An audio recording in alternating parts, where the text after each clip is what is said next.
No one ever listens to my advice. Adam Curry, John C. Dvorak. It's Thursday, January 10th, 2019. This is your award-winning Gitmo Nation Media Assassination episode 1102. This is No Agenda. Living the crackle-free life and broadcasting live from the capital of the Drone Star State here in downtown Austin, Tejas, in the Cludio. In the morning, everybody. I'm Adam Curry. And from northern Silicon Valley, where we're fogged in, I have nothing to report. I'm John C. Dvorak. It's Crackpot and Buzzkill in the morning. Well, so much for our Zephyr timing then, if you can't see it. I can't see the mud flats either. We could die from global warming. It could happen. And not even know it. I tell you, John, I have been watching the CNET CES Consumer Electronics Show coverage on my Pluto TV. Pluto. And by the way, I love Pluto. This year, CNET, which I think is CBS Interactive, which is probably why they have all the Sony people on all the time. Sure. It's super bad television. I mean, it's really amateurish. It's just, it's incredibly crap, but therefore so beautiful to watch. And I have to say, it is no wonder you were deplatformed from PC Magazine over your 5G article. Is that all they're talking about? Without 5G, we will die. Now, this year, self-driving vehicles are going to have their biggest presence ever at the Consumer Electronics Show as the futuristic concepts of years past come far closer to reality. Part of that is because of the growth of the capabilities of artificial intelligence, but we're also seeing the importance of the nationwide rollout of 5G, which is expected in the next year. Now, multi-billion-dollar investments from AT&T, Verizon, and others in 5G, which is connectivity that's about 10 times faster than broadband, underlies the platforms to connect vehicles like these to each other as well as to their surroundings. We need this. That enables them to be warned about objects that their lasers and radar and cameras might not catch themselves. Warning, 5G button here, stay away. Now, Ford announced... Stop. Let me get this straight. I was waiting how long it would take before you wanted to jump in on this. First of all, the growth of artificial intelligence is just fabulous. Well, besides all that, let's listen to this theory that she has here, or this premise, that the cars will be talking to each other and driving around by themselves with the 5G. Yeah. And the 5G, which is really just a methodology for moving data from point A to point B, is also apparently, I did not know this about 5G. It's looking on the roads for obstructions and things that the car itself can't see. Because you have all these 5G spots all around you, it's kind of like virtual bumper cars. You know, like there's a dot.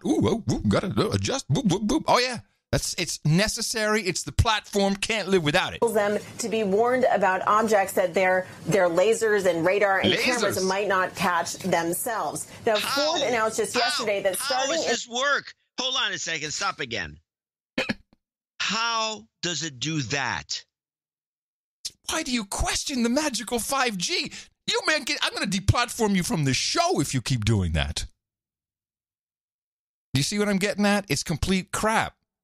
It's terrible that they're telling the public but stuff like this. But it's a push-pull mechanism. But if it's bad TV, people aren't going to watch it. Let's face it. Well, what's wrong with CBS? I can't put I'm sorry. Hold on. This is actually a CNBC report. This is actual television.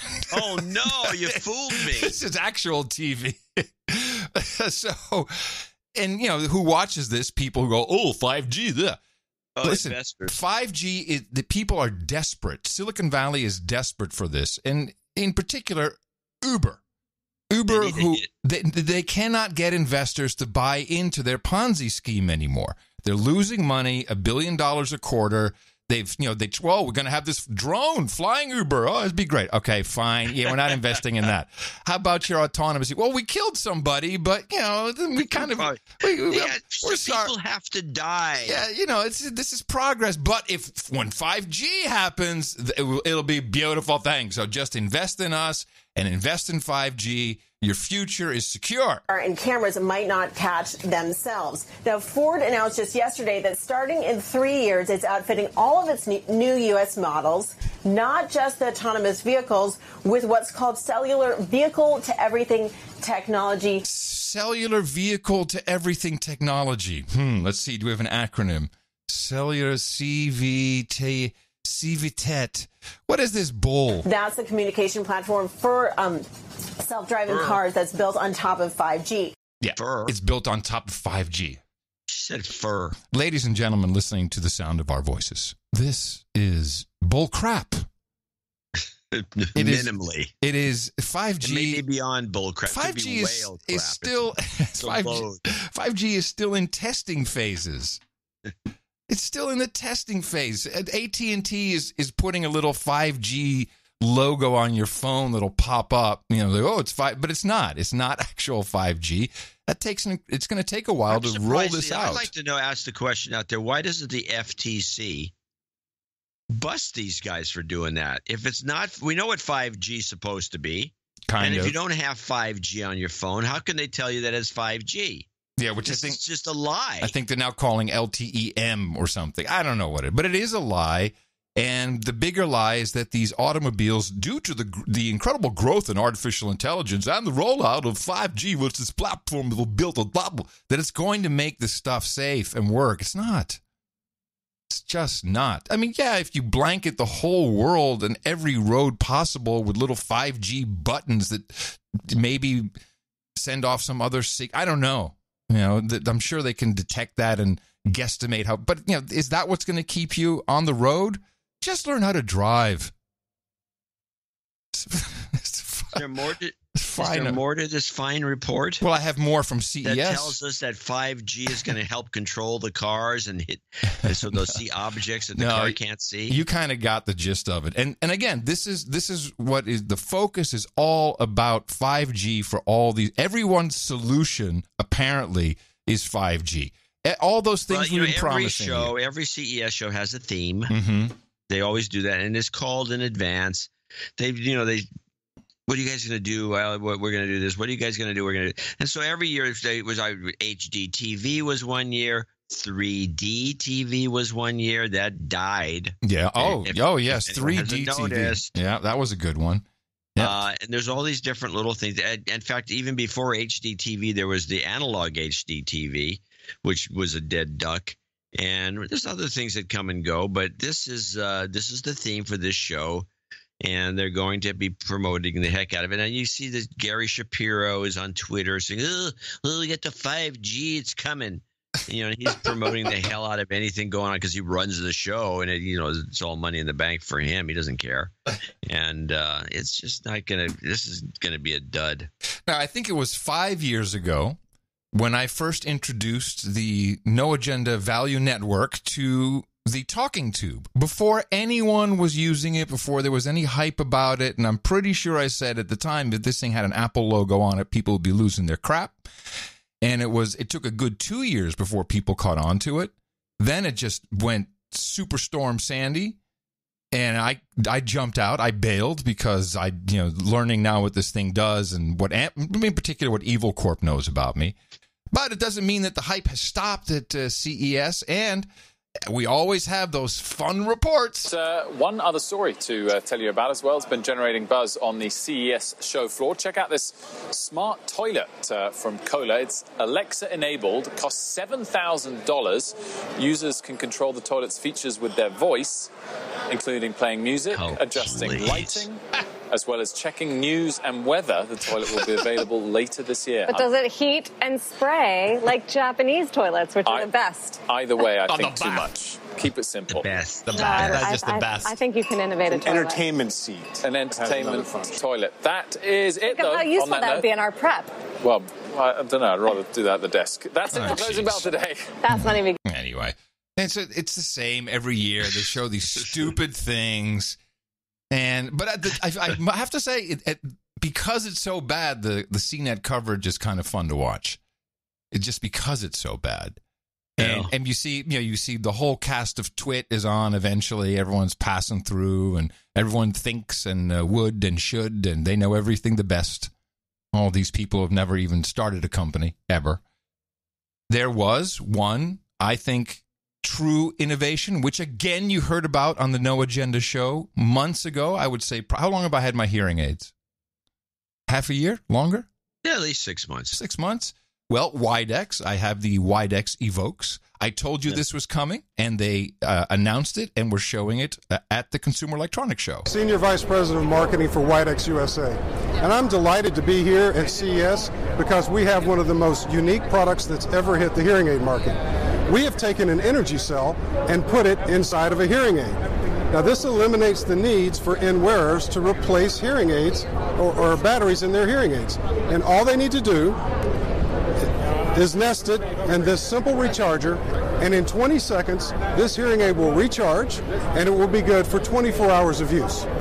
Tell me about this technology. Tell me, how's that not a battery? He said an energy cell. What's that? I don't know. What's a battery? An energy cell. Yeah. An energy storage thing.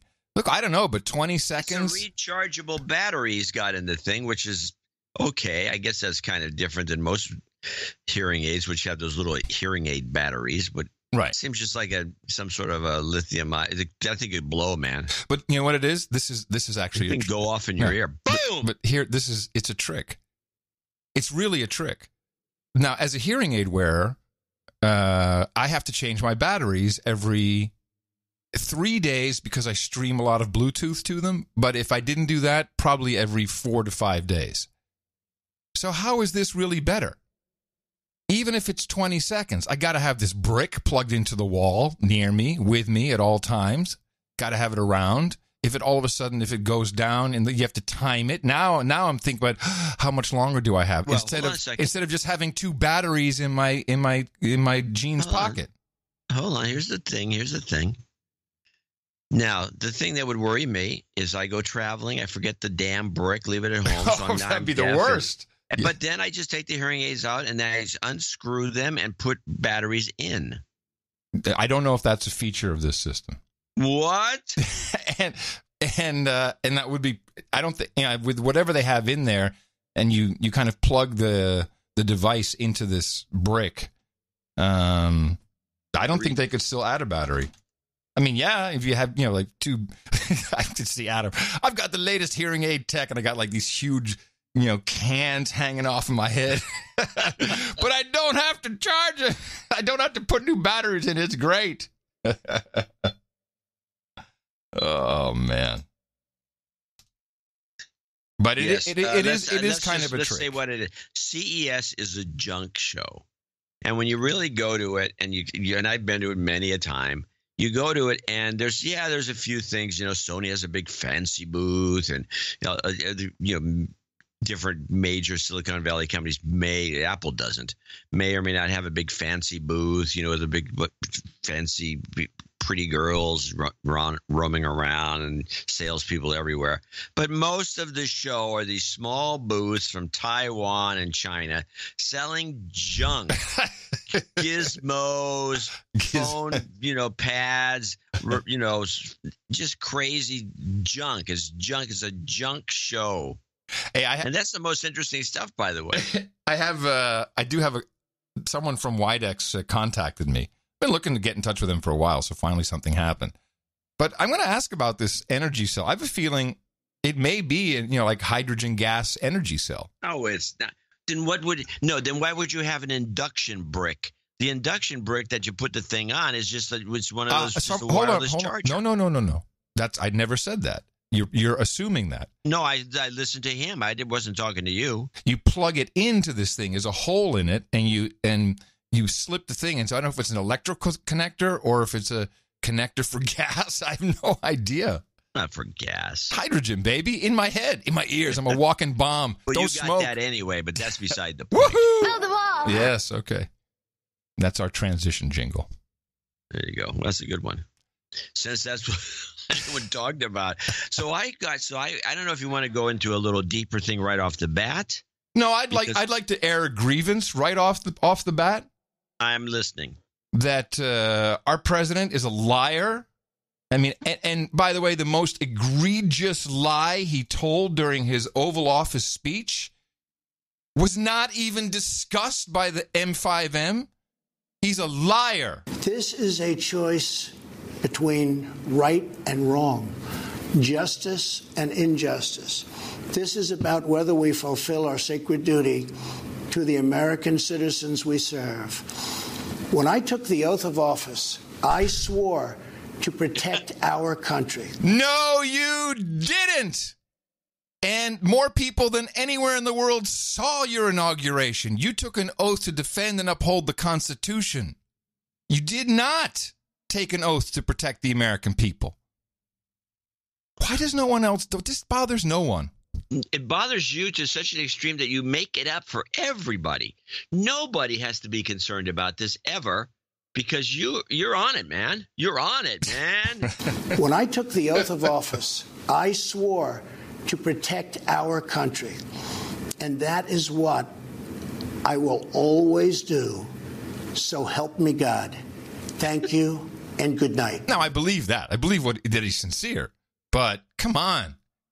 Bring in the Constitution from time to time. It might help you in what you're trying to achieve. I'm going to read the oath of office. I do solemnly swear or affirm that I will faithfully execute the office of the President of the United States and will, to the best of my ability, preserve, protect, and defend the Constitution of the United States. And that's it. So help me God. Well, that's not on the official. That's the so help me God thing. You can say that if you want. Yeah. That's it. That's the oath. Yeah. Right. That's the job. It's not building a wall. Well, no, that is not in the Constitution. Well, here it is. Let me read this part. This is the so help me God section. It's uncertain how many presidents used the Bible to add added the words. Those words are added. That's not in the oath. So help me God at the end of the oath. So it's just, that's an option. Yeah. It's option one. Yes. I mean, Hillary had planned on saying, so help me Satan. Let's take this in chronological order. I'll start us off. Meantime, lots of attention from some of the president's critics and some in the media when it comes to tonight's primetime address. Some saying the president doesn't deserve a primetime time slot, and also suggesting networks should fact check in real time his speech. Here's CNN analyst and former Clinton White House press secretary Joe Lockhart. Let's listen to the Clinton shill tell us why. If I were a network executive, which I'm not, I wouldn't put this on live. I would let him give the address and I'd look at it and find out what's true, what's not, or I'd say, give me the text in advance. You have a president who's trying to create hysteria for his own political purposes, not to protect the American people. Yeah, so a couple things about this. First of all, ridiculous. Oh, we have to protect people from what he says. We have to fact check him in real time, put it on a delay, which nobody did. Of course not. And the second thing is, it costs too much and nobody would watch it. It was known hours ahead of time. This is a 9-minute speech, and the Democrats, Chuck and Nancy, they're going to get 9 minutes as well. I mean, I always wonder, why would you even do this live? Just tape it. I mean, they knew it was 9 minutes, so I guess he's and it was to the T 9 minutes, so I guess he's a really, really tight reader. They knew that, and he kept to his 9 minutes. Seems so un-Trumpian. Yeah, it's very un-Trumpian. I doubt this was even live, quite honestly. I don't see why you'd have to do it live. Well, there's no reason, but the thing that got me, I thought was the funniest part, was having the Nancy and Schumer show, because it was like these two stooges. Well, wait. First of all, from a television perspective, two things.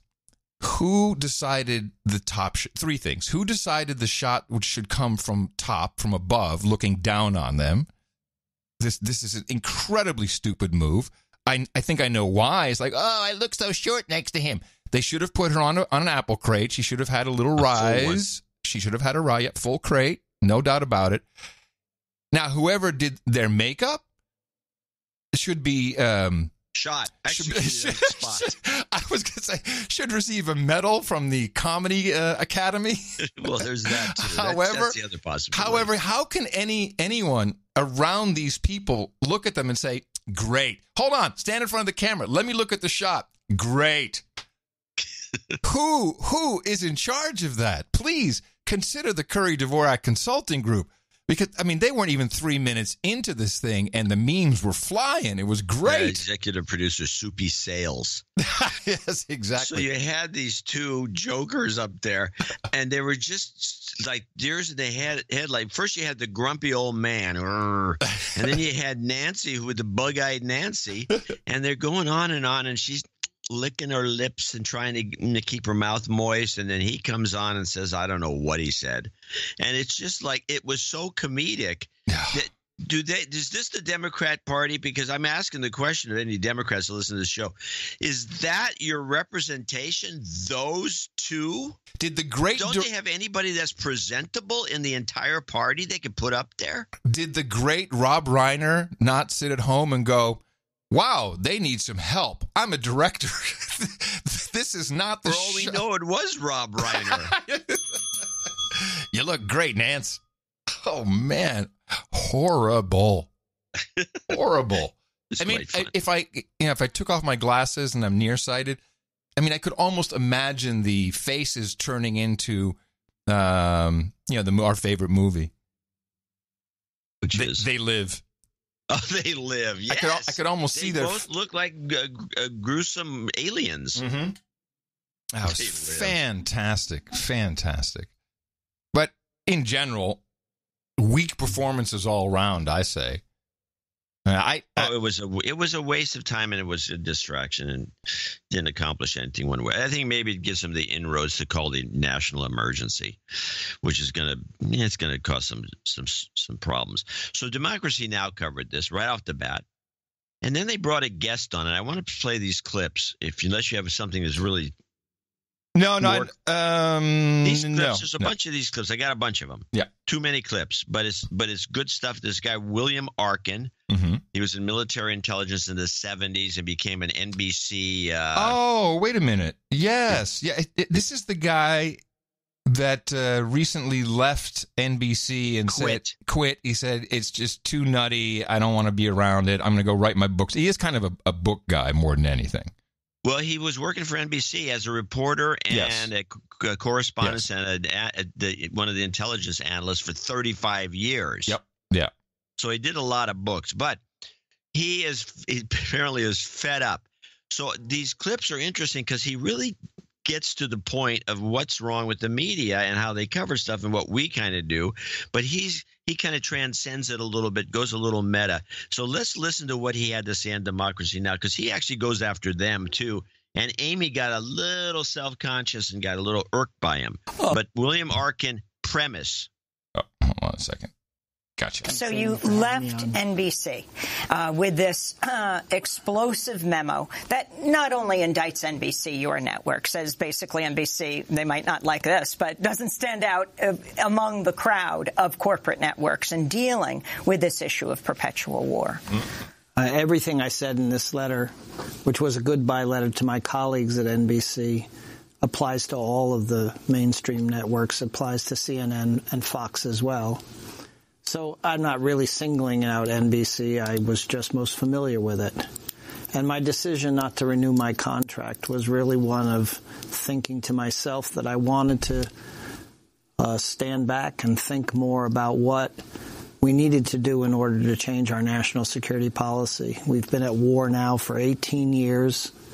I don't think anybody could argue that there's a country in the Middle East that's safer today than it was in 2001. The generals and the national security leadership that runs the country and now also is the commentators and the analysts who populate the news media really are not people who we can look to as saying, wow, they won a war, they avoided a war, they achieved some magnificent objective.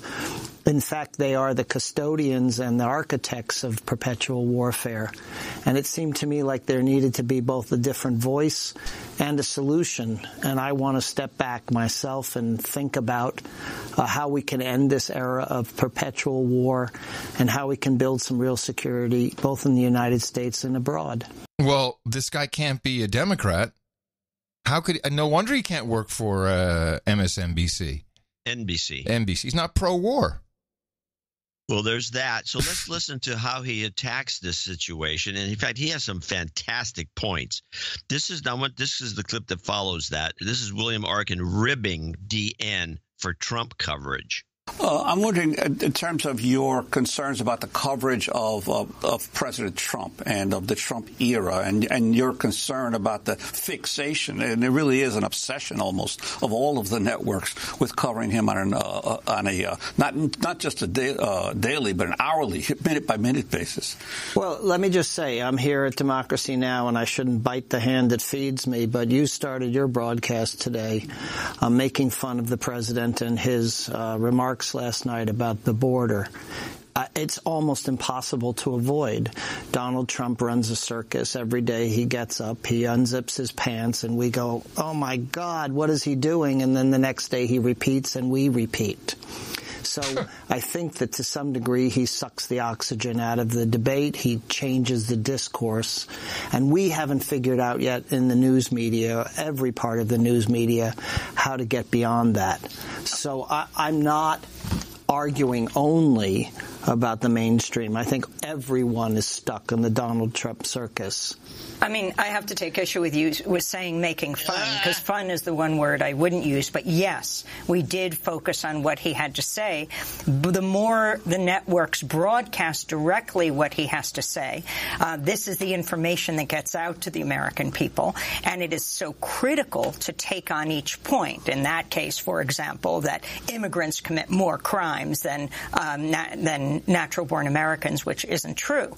And it's absolutely critical each time those comments are made to counter them. But I just before you say anything, interesting how she says immigrants versus natural born. So there's a couple things in there. One, there's an overt undertone of calling it racist. And secondly, it's about illegal aliens, not illegal aliens, not immigrants. So yeah. Well, this is, by the way, this is people watch this. This is a lefty meme, and she's a subscriber to it. Oh yeah, and she gets all bent out of shape because he calls her out for running the story at all. Well, you know, it's interesting. I'm working through a podcast that I found with an MSNBC producer who talks about all the stuff that goes on, but he's really approaching it from one angle only. It's money. The question is why? Well, because whatever makes money, they're going to do. So yeah, the media sucks, but the people want it. The people crave it. We want junk. Just like when the guy said he unzips his pants, I'm like, that would be a good show. It would be. Holy mackerel. Yes. Okay. What else? Got a couple more here. Let's try the best one. I'm going to go to the best one right now, and then we'll play some other ones if you want to hear more. Yeah, I do want to get back to the wall because I do have a couple other things. But let's do William Arkin spooks as pundits clip. Our favorite. So you talked about the people who populate the networks as pundits. And you've been a fierce critic of the national security state, or at least understanding who it is who is explaining things to us. Reading from Politico, former CIA Director John Brennan laid a super spook, they said, to be reborn as a TV newsie. He just cashed in at NBC News as a senior national security and intelligence analyst, served as first expert views on Meet the Press. The Brennan acquisition seeks to elevate NBC to spook parity with CNN, which employs former Director of National Intelligence James Clapper, former CIA Director Michael Hayden in a similar capacity. Other lesser-known national security veterans thrive under TV's grow lights, almost too numerous to list. They include Chuck Rosenberg, former acting DEA administrator, chief of staff for FBI Director James Comey, and counselor to former FBI Director Robert Mueller, Frank Figliuzzi, former chief of FBI counterintelligence, Juan Zarate, deputy national security advisor under Bush at NBC, Fran Townsend, homeland security advisor under Bush, and it goes on and on and on. Yes. These are now now the pundits. And so when you have a situation like President Trump announcing he will immediately withdraw U.S. troops from Syria and have the troops that are in Afghanistan, you have this massive attack on him that's actually led by the permanent national security state under the guise of pundits on television. She makes it sound like it's a good thing, the permanent national security state. Nice.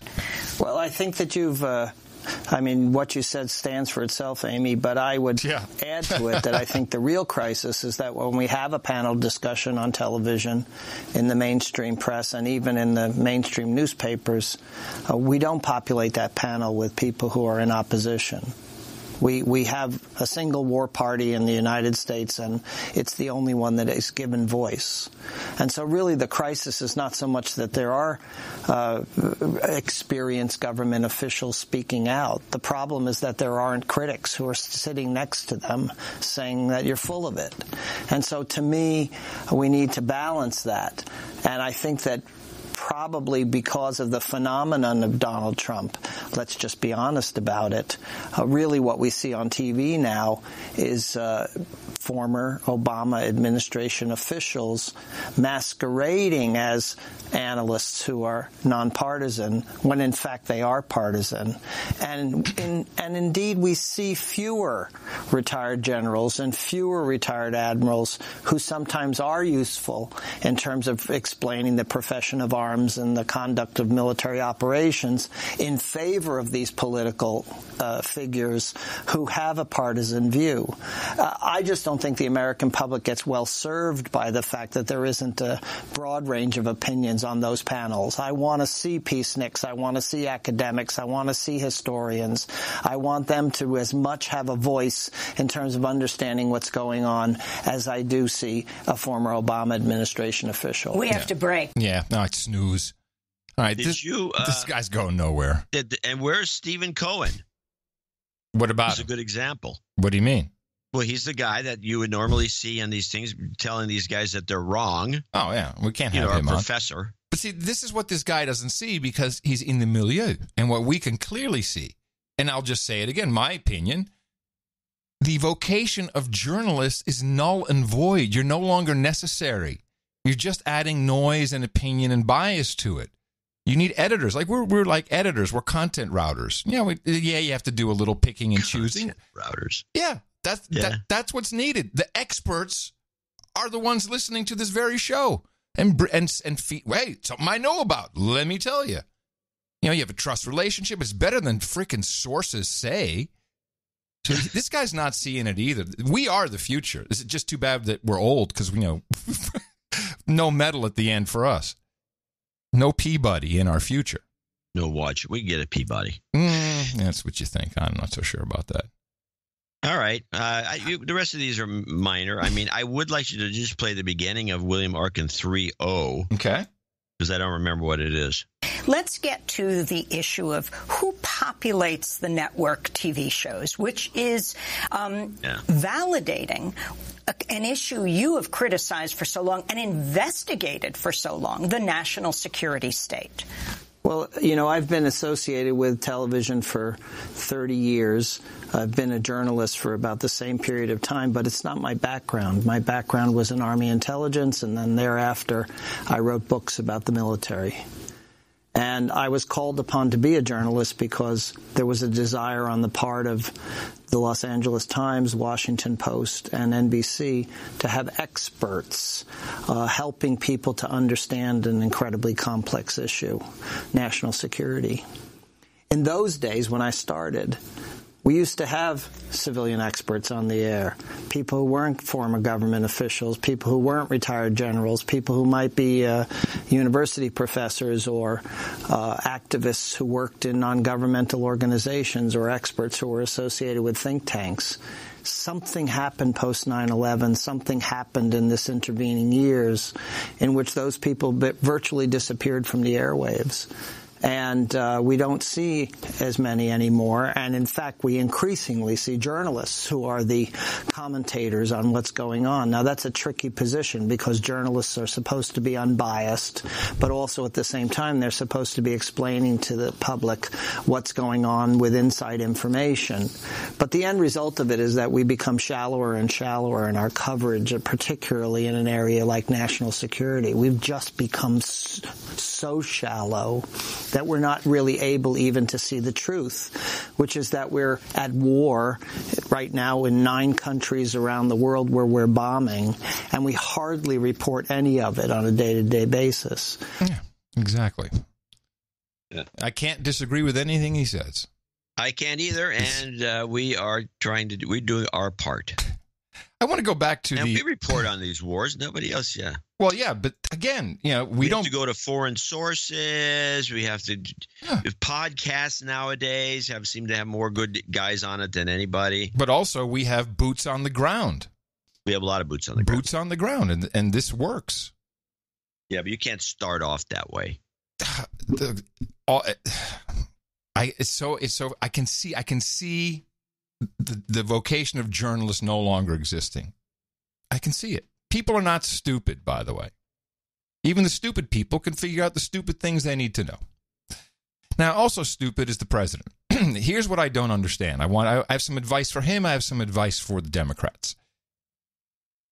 I'm baffled why this multimedia tweeting president didn't take, because I think this would have, it would be out there, but I would have definitely suggested as an option. Why didn't you just say, I'm here in the Oval Office. I got my YouTube up. Let me see. Oh, I've got some old clips here of Chuck and some old of Nancy and some old of Barack. I agree with this 100%. And I know where you're going because there's been a couple of compilations going around, and it shows Chuck, it shows Nancy, it shows Feinstein, all going on and on and on about how we need a wall. And here is college reform. I love what these guys do. They went to the American University in D.C.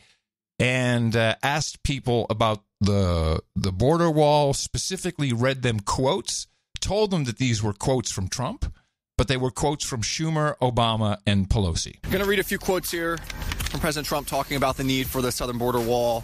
First quote, we should spend money to build a barrier to prevent illegal immigrants from coming in. Another quote, we simply cannot allow people to pour into the U.S. undetected, undocumented, and unchecked. Quote, illegal immigration is wrong, plain and simple. Until the American people are convinced we will stop future flows of illegal immigration, we'll make no progress. When you hear quotes like that, what's your reaction to them? It's divisive. I think America is a land of opportunity, place for inclusion.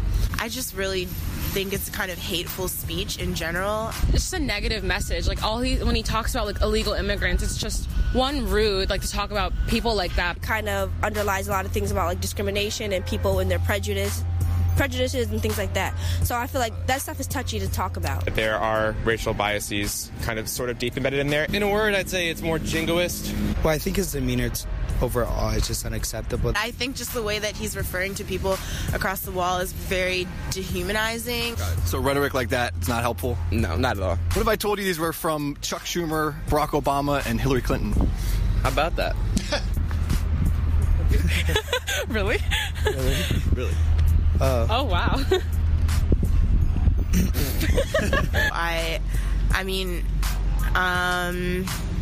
Yeah, Democrats and Republicans have said things about border control. That's interesting. I didn't think that. That's interesting. That would surprise me. It's true. Well then, can you tell me which ones they were respectively? That's a very good surprise, by the way. If this were a Trump quote, I believe it would be a lot more. Maybe a lot less calculated. I don't know. They wouldn't say that. I feel like they did. It's like their demeanor is like the way they come off is like I don't even know what to say. Yeah, kind of shocking. Yeah, but even there's your what? You're dumb fuck millennials. Well, what I like about it, because I watched a lot of these college reform YouTube videos, to get a sense. I mean, yeah, it's edited, man on the street. They can make that very biased, but but I think that was not as tricky a one as some of them. No, It's just straightforward. And when I say dumb fuck millennials, I'm talking about people that do not listen to our show. Yeah, of course. Because we have some smart millennials. Yeah, we do. And Zoomers. And it's the responses they gave were it's a little different than, because they always get surprised. It's always kind of the same gambit. It's the same formula that these videos adhere to. But I think they were really like, holy shit, really? That's all the president really had to do. I mean, just say no. I am totally. This reminds me of the 92 election with Ross Perot. Ross Perot would buy a bunch of airtime, and then he'd go on with a shot of him behind a desk and with his whiteboard, a little whiteboard. Yeah. And he'd have some diagrams on it. And he says, here's what's going to happen. And he'd show a diagram, and he showed these things, chicken pluckers. He had something to do with that. Oh, yeah. Remember the chicken pluckers? Yeah. And he pointed these little he put a board and he moved, and he said, look at this. And he'd show diagrams, and he would simplify his points using these diagrams. Yeah. And I always thought that, why doesn't anyone else do this? It was genius. I think it got him a lot of votes. Trump does nothing like that. And you're right. And the point that you made, which is the real point, here's Mr. Twitter. I'm sorry, Yes. Mr. Twitter, Yeah. Mr. New, he gets up and tweets, and he's, new media guy. No, he's not. If he was a new media guy, he'd show some multimedia, maybe a video, show Schumer and Pelosi going on and on how we need a wall, because those clips are out there. There's all kinds of clips out there that he could just exploit, but he doesn't. I don't get it. I'm with you. I don't get it. I don't know why he doesn't do that. Maybe he's saving it for later. I don't know. He's not saving it. Now, here's my tip for the Democrats. They can do exactly the same. And this is President Trump at a graduation speech. And I would say Rachel Maddow could probably have fun with this one as well. And it baffles me that no one is using this. Never, ever give up. Don't give up. Don't allow it to happen. If there's a concrete wall in front of you, go through it, go over it, go around it, but get to the other side of that wall. I'm just saying. It's a beautiful clip. Play that clip in Mexico. No one ever listens to my advice. No one ever listens. Now, I think the best response, really the best Democratic response, was not from Chuck and Nancy. It was from AOC, who made her very first appearance on the Rachel Maddow show. I might say with zero pushback, completely friendly. She also read the talking points beautifully. So she was read in and she was prepared to be on board with, as I was watching that, I just can't help but think, no, let me step back a second. Tina the Keeper and I have been analyzing AOC for a while. And the Keeper's job, chief marketing officer at Ronald McDonald House, she is an expert in social media, writing for social media. She has a team, she has multiple people, she knows a lot how this works and what works and how you write. And she's convinced me that Alexandria Ocasio-Cortez is not writing her own tweets. The difference between how she speaks and I don't think that you can put any science on it. I'm curious what you think, John, because you, of course, are also a writer and also social media writer. But also, I'm convinced that most celebrities, especially Hollywood celebrities, pretty much know that they don't do their own tweets. I mean, maybe James Woods does.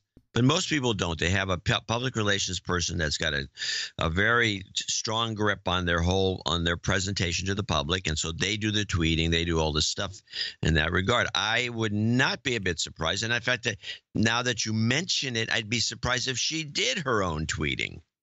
Because the public relations people that can do that kind of thing, and they know how to tweet, they have specialists. They can tweet.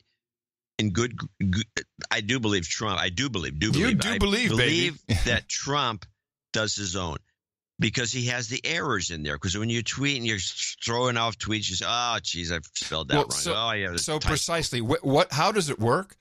AOC says something boneheaded, And it's usually a technicality, not dissimilar to the president saying he took an oath to protect the country. That, those kind of big mistakes that, just shouldn't make in your position. And then the correction always follows on Twitter. And then if someone refers to it later, she says, "Oh yeah, no, but I went back and I corrected it and I tweeted the right thing, and I make mistakes." So she makes her anyway. She uses the manufactured crisis talking point, but also just looking at it, I'm thinking, Hillary is so quiet. Could it be in any crazy sense of my imagination that this Uma Abedin lookalike is maybe somehow controlled by Hillary Clinton people?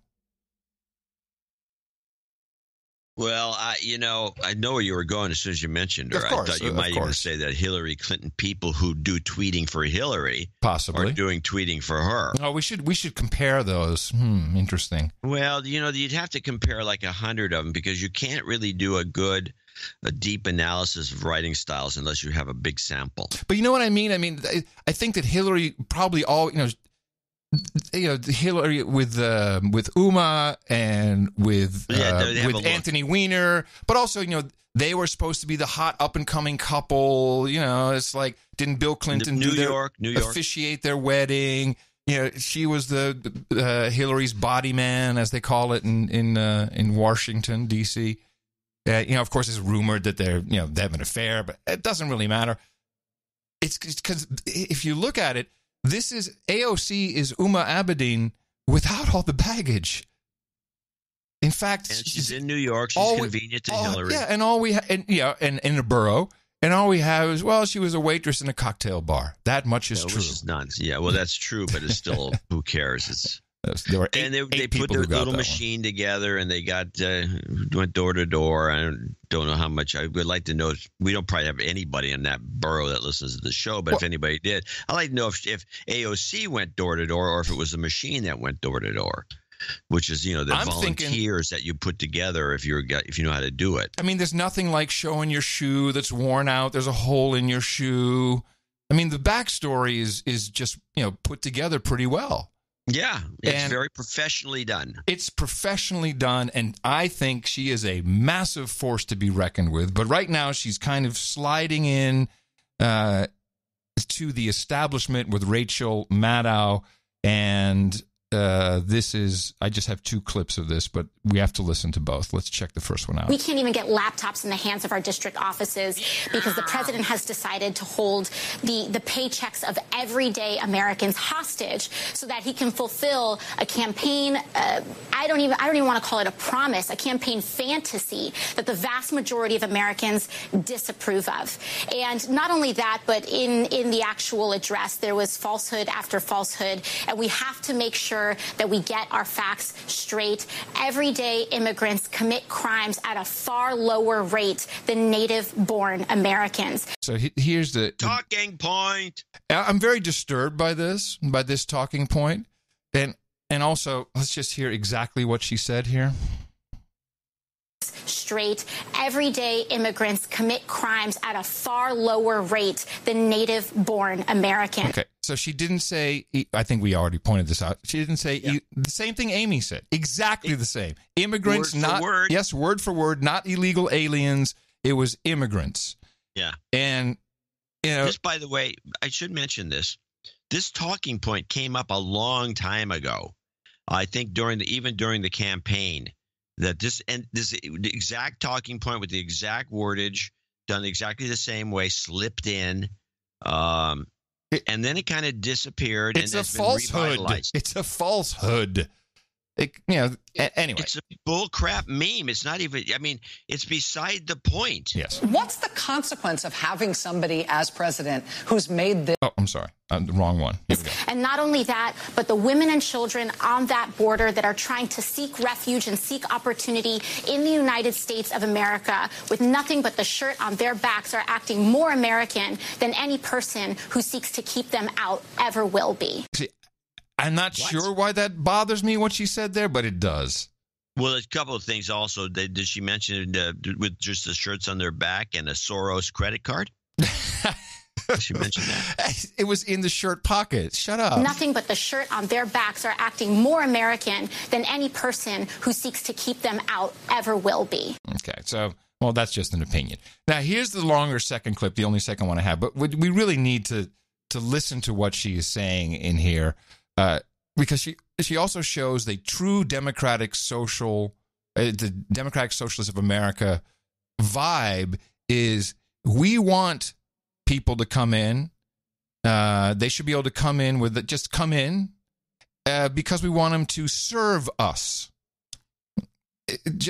And you will hear, I mean, I can't hear it any other way than she is just racist. She feels there's no American dream. This is what I'm missing. Where's the American dream? You come here, you want to, look at the Rolls Royce and say, I can be that guy. All I have to do is work really hard and put my nose down to I gotta go to the grind wheel. I gotta do it.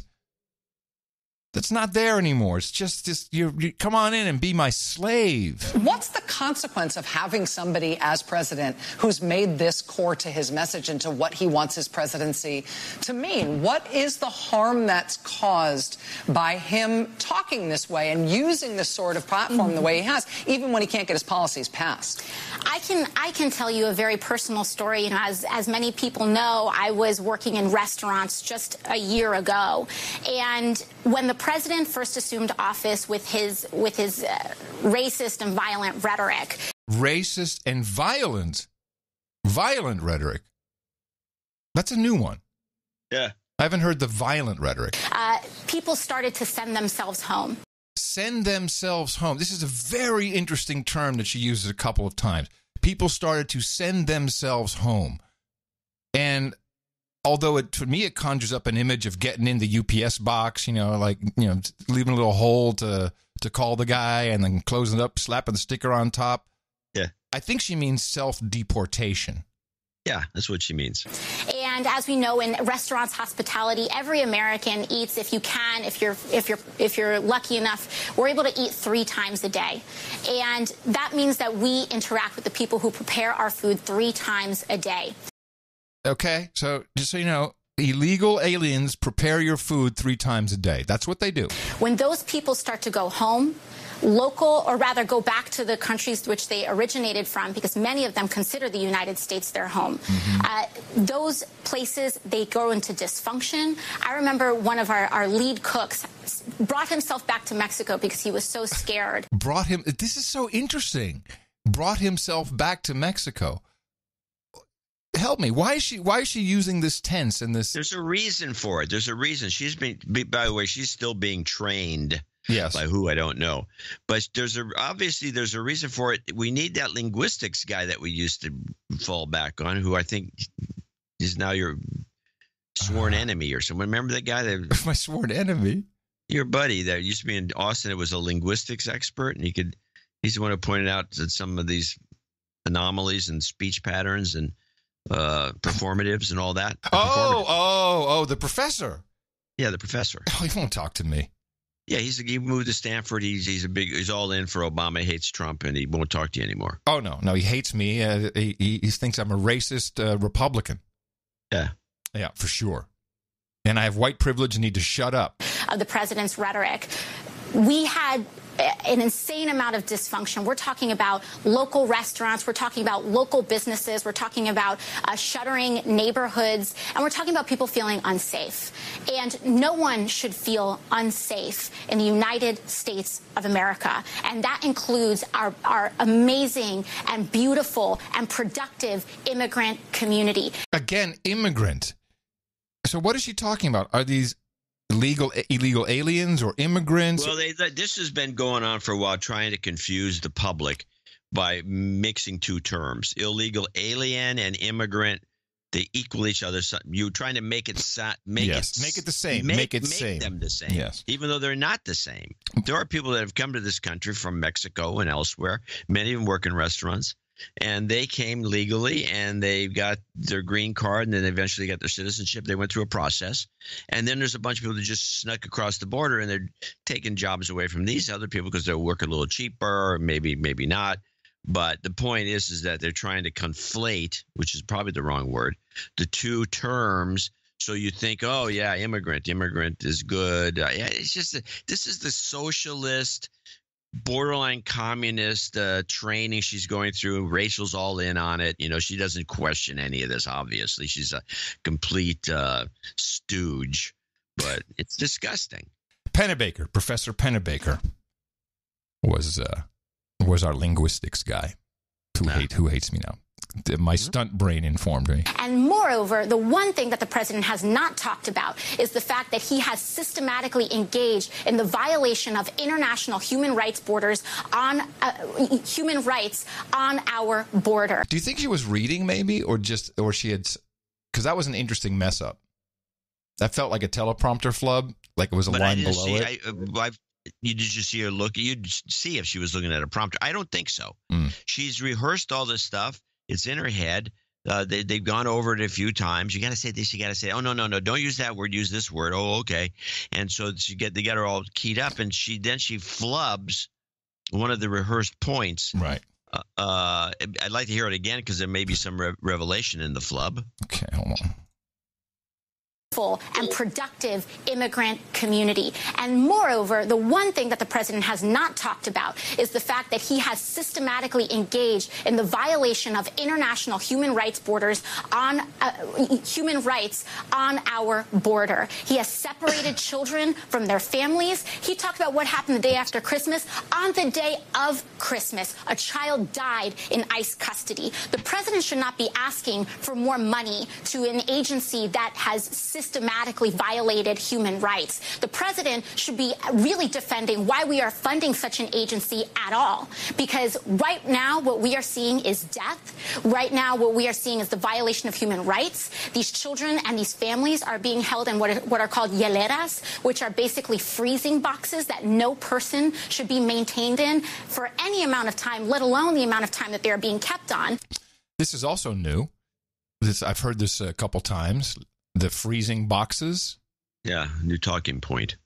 Which I'm not quite sure what it is. I don't really care. But I think we should look into it because if she says it, that means it's part of a bigger message. And moreover, even if you are anti-immigrant. She also likes using this moreover now. I know. She said moreover about 3 times so far. Well, and she emphasized it when she does it. She doesn't say meanwhile and in addition to, there's a million things you can say instead of moreover. It doesn't sound like a Bronx thing. And yet, exactly. It also sounds staged. It sounds rehearsed. It sounds like somebody told her to say that. Say moreover. Well, the amount of time that they're being kept on.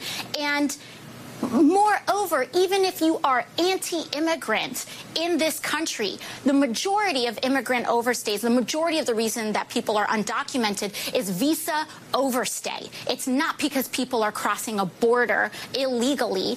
It is because of visa overstay. Let's just, and this is something that is also used in an interesting way, because I know a lot about it. I've helped multiple people become legal green card holders in the United States. And what she's saying is a visa overstay, which means you lied, came in, you said, I'm just here visiting, unless you had a work visa, at which point you also have a responsibility and a date to leave. There's all kinds of different visas. But I think in general, tourist visas have been abused for this. And she's making it sound like, oh, they were let in and, just like, kind of like, your driver's license lapsed, it's like, you might get a ticket. But no, that's not exactly true. Mind you, he's talking about legal immigration. He's trying to restrict every form of legal immigration there is in the United States. He's fighting against family reunification. He's fighting against the diversity visa lottery. He's fighting against almost every way that people can actually legally enter this country, forcing them to become undocumented. And then he's trying to attack their undocumented status. This is systematic. It is wrong. And it is anti-American. And again, those women and children trying to come here with nothing but the shirts on their back to create an opportunity and to provide for this nation are acting more in an American tradition than this president is right now. That's right. We need more people to provide for us, to serve us. Yeah, we need a new class. Restaurant help. She's going to be great in 2020. I don't think so. I know you don't. She hasn't got the chops. She will. I don't think she's smart enough to get the chops. That's why I know what you're saying when you say she will, because you rehearse somebody and she gets slicker and slicker. But no, she's not that bright. And she can't, she already flubbed in that bit, and she keeps saying moreover. She's not that bright, and if somebody's not that bright, you can only go so far with them, and they'll drop her like a hot potato. If some other multiculti looking woman with big eyes and a big smile. Okay, all right. Well, hold on a second. Hold on. You're saying if another, what would that other one have to have over her that would all of a sudden displace AOC? Brains. All right. It's like a callback to when I said Trump is going to go all the way, and you were like, go Jeb Bush. I never wanted Jeb Bush. No, but you said Jeb Bush would win. I think at some moment in time. Don't make me play the clip again. This is fact. I'm not denying it. I said that, because I was seeing the way things were going, and it looked like they were I thought the media was going to gang up on Trump to such an extreme that they would get Bush to run and lose to Hillary, because the whole idea was to get Hillary in. Right. And that's what the scheme was. Well, so the fact that I identified this scheme and identified it properly doesn't mean I'm a schmuck. You're missing this scheme. This is much bigger than we can see at this point. I think she's very. There was a scheme afoot. Yes. Behind Anthony Weiner, as you recall. Oh yeah. By the way, it didn't work out now, did it? By the way, what this situation really needs, because where we are now is we're arguing, it's just a cockfight basically. What we need now is a good old-fashioned false flag. That's the American way. We need something to happen down at that border that convinces everybody, whoa, this is what we got to do. Where is that? The days of Obama and Bush, man, we did things differently. Well, I don't know that. Well, the difference is that Obama and Bush both were part of the intelligence machinery, and Trump isn't. And so he can't initiate these sorts of things. Correct. But the Democrats could. I think that's kind of my point. Yeah, they could. Yeah. So to wrap this up, I'm going to make a prediction. First of all, I got this quick clip just because I want to have it on record of Whoopi, who is either not being read into AOC, or I'm not quite, maybe she's her public handler or will be. Sit still for a minute and learn the job.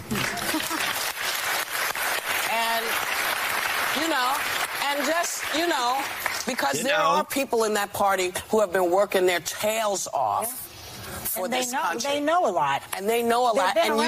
And you could learn some stuff from them. And I just feel like, you don't have to be born into it. You don't have to know it when you step out. But before you start pooping on people and what they've done, you got to do something too. Well, she hasn't done that. Well said. Stop pooping on people. Very nice. So that would kind of make sense. She's going to get a memo. Well, no, she would be anti-Hillary. You see, Whoopi does not like Hillary, doesn't want Hillary. She's in that camp. And that just gives me more kind of feeling that this is somehow a Hillary-type puppeteer thing. It could be. I could be completely wrong. It's my theory du jour. But here's what's going to happen. The Democrats will indeed make some concession with the president. And there will be some form of barrier, and he will tout that as a huge victory. And I'm going to tell you why this is going to happen, because the cracks are showing. We have Cher tweeting, Nancy, don't die on this hill. He stops at nothing. You're a hero, but let this one go. That's Cher.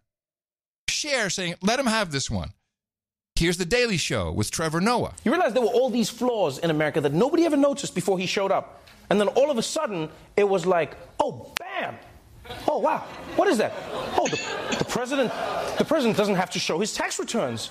Oh, and the president doesn't have to divest from his businesses. And holy shit, he might be able to pardon himself. That's crazy. And so now, thanks to Trump, we've learned that during a national emergency, a president can do way more than just build a wall. Right? Shut down your internet, send the troops in. You can just control the country. So if I'm the Democrats, I would give Trump the wall before he finds out what he can really do. I know it sounds crazy, but think about it. Right now, he's like the baby from The Incredibles, right? He only knows that he can float. We do not want him finding out that he can shoot lasers out of his eyes. Now, I don't know if this is coordinated, if it's a milieu talking point, if this is happening individually, but I'm noticing it. And I think we'll see more of this. Well, beginning with that thesis, I think we should at least try to figure out why this would be happening. If it was a talking point and they're bringing it into play to there's a reason they bring it into play, and is it that these people we do want a wall? I mean, Nancy and Schumer used to want one. Do we want to just give him the wall and let him screw it up? Or I think Nancy painted herself into the corner with it's immoral, and so they needed to get a way out of that because she hammered that so hard, and I think that's the problem. And I have a feeling that there's pressure of people saying, this is actually a problem. And by the way, back in the Barack days, we'd have a good old-fashioned false flag. So let's do something about this before this nut job does something. Could be signaling for a false flag. Ooh, please. God forbid. I despise it. Is our American way, but I despise it. Yeah, because it always turns up with with dead people. Dead people, because they just can't do a real. Well, there's always dead people. And with that, I'd like to thank you for your courage and say, in the morning to you, John C. Where the C stands for share, Dvorak. Well, in the morning to you, Mr. Adam McCurry. Also in the morning to all boots on the ground, feet in the air, subs in the water, and all the dames and knights out there. In the morning to the troll room. Hey, trolls. I love having you here, my trollaramas, with your troll polls out and batting each other over the head. That's noagendastream.com where you can follow along live, listen to the show, troll away. Also, in the morning to Darren O'Neill, second time in a row, he's on his way to another hat trick. This was the artwork for 1101. The title of that was Tippy Top. And this was the gasoline sign with low prices and then Trump's Got Talent. It was kind of a compilation piece of little memes that occurred in the show. Yeah, it's hard to explain why that one was the best. And you had something to say about the monikers. Oh, yes. We this is a warning to Darren. This is a D-notice. D-notice to Darren. You will not get your hat trick, because we're now expunging the use of Podfather and Cranky Geek. Yeah. As the monikers. It's Crackpot and Buzzkill. That's our thematic monikers. Yes. And the other ones which have come and gone, and once in a while, out of the blue, there's something that's funny. We like it. It'll win a competition. But the consistent use of your own designation, which is then it is yours because you do it all the time, is now verboten. Okay, so. There you go. Otherwise, thank you very much. Really appreciate it. Trying to level the playing field here. Really, really appreciate it, Darren. And of course, we thank all of our artists who diligently submit artwork at noagendaartgenerator.com. They put that in for value, and it's, of course, incredibly valuable, not just for us, but we have also in the network, we've got noagendashop.com. A lot of these pieces wind up over there, and the artists make money, and it's a beautiful thing. noagendaartgenerator.com. And as we always do at the beginning or in the first segment of our show, we like to thank what we call our executive producers and associate executive producers. And as I was watching the Golden Globes, I realized that these credits that are real credits, because when you finance the episode, you're an executive producer or an associate executive producer, just like Hollywood. But here's the difference. During the Golden Globes, during the Oscars, you do not see an award for producer, now do you? Best executive producer. Do you see that? No. They're shunned. Shut up and produce. Well, the writers are also shunned. They never mentioned their names in the nomination. Yep. All of this stuff. They did it on the last award show. I bitched about it then, and they did it again. I know, but we don't have writer credits. We have executive and associate executive producer credits. I'm just saying that there's a bunch of bigoted prejudices out there that include. You're right. Executive producer should be. Money guy should get a little award. Probably give him a little mini award. They don't want these guys figuring out how valuable they are, and I think that we're on the right track with our value for value model, and we like to honor those who are supporting this program financially as producers. Now, I do want to thank people, but we also had our meetup, and I wanted to say it was going to be on Thursday. I was going to credit these guys. So we do have 4 executive producers in that category who donated at the Flash meetup in Berkeley, and I want to mention them. Okay. That one is an anonymous mac and cheese guy. He sent an envelope with the money and then a mac and cheese certificate, and there was nothing written on his. I don't know who it was. Oh. So we put anonymous. Then Sean Wilkie, and I have a note from him. Actually, it's a very short note. It's no big deal. This should be it. Mazel tov to the best podcast in the universe. Thank you for shepherding us through the morass that was 2018. Please send some karma my way. You've got karma. And then there was the long note came from Brian Holcomb, Ryan. No, Ryan had. Well, there's actually Brian Holcomb, Potterville, Michigan. That's the guy I wanted to bring up, and also Ryan. Yeah, no, I got him mixed up. Sorry, Brian Holcomb. I have to read his note because it's $333.33 if you had one of the executive producers. But he came in from Michigan, and he was in the area. And we had a number of people that just kind of were passing through. They found out about the meetup. They stopped by. Oh, really? Cool. But he actually was intending to send this in, I suspect, because he wrote a long note. I want to thank you for your tenacious deconstructions of these lazy newsologists. I've been off the donation since episode 1020. May I please be de-douched? You bet. Oh, holy shit. Sorry. Oh, man. Oh, that was bad. You've been de-douched. Wow. I want to duplicate that donation at $333.33. Since my departure from the Automotive Union Dimension B ecosystem to the Dimension B Silicon Valley ecosystem, many life changes have followed me. John had it right when he wished me luck. It has been tough for certain. Thank goodness for a wonderful lady for her patience support of our life goals. I need job karma badly. May I please have some. I'd also like to request respect. Pew, pew, pew, and droned again, my personal fave. Since I've touched that nerve, there are a few topics. Now, this is a little longer because I have to read this. There are a few topics that really irked me since my move to Silicon Valley. For one, Tesla sucks. Their customer service, their relationships with employees, and the fact that the megalomaniac Elon is a con artist is too readily apparent. Here is some news for you folks. Tech guys cannot build cars. I figured out why California wants autonomous cars. They can't freaking drive. Another topic that happened to be here locally is a train wreck called Theranos. Everybody needs to read the book Bad Blood. Elizabeth and her crony boyfriend need to be jailed. The disgusting lack of due diligence taken by these old geezers is amazing. Warren Buffett was the only exception. He at least let the author work unimpeded. George Shultz's treatment of his own grandson is appalling, which, by the way, was pointed out in the TV material about this. So to wrap it up, if any of the producers are looking for a manufacturing guru, look me up. I want to wish you gentlemen a prosperous new year and continued karma for all the producers out there. Wow. Okay. All right. Thank you. RESPICT. The drone again.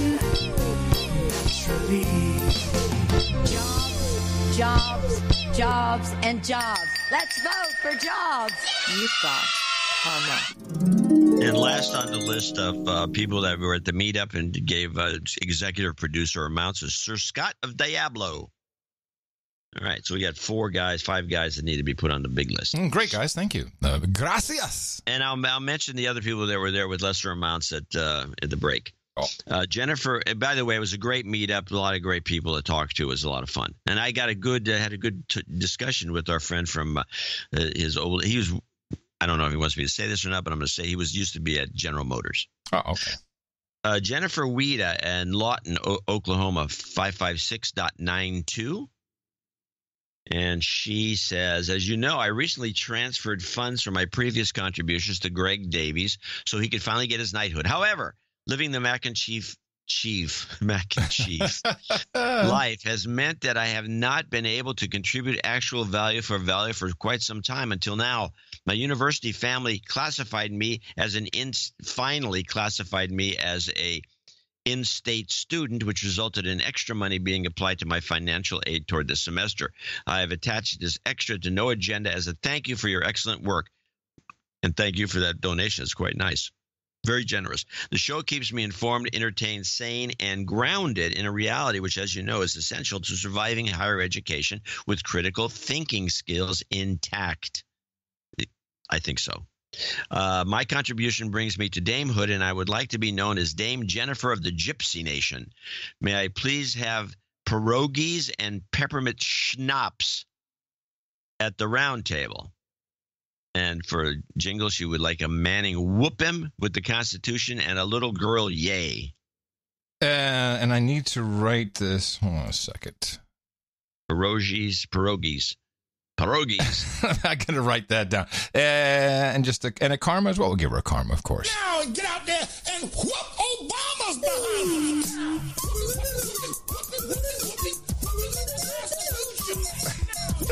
What the hell is this?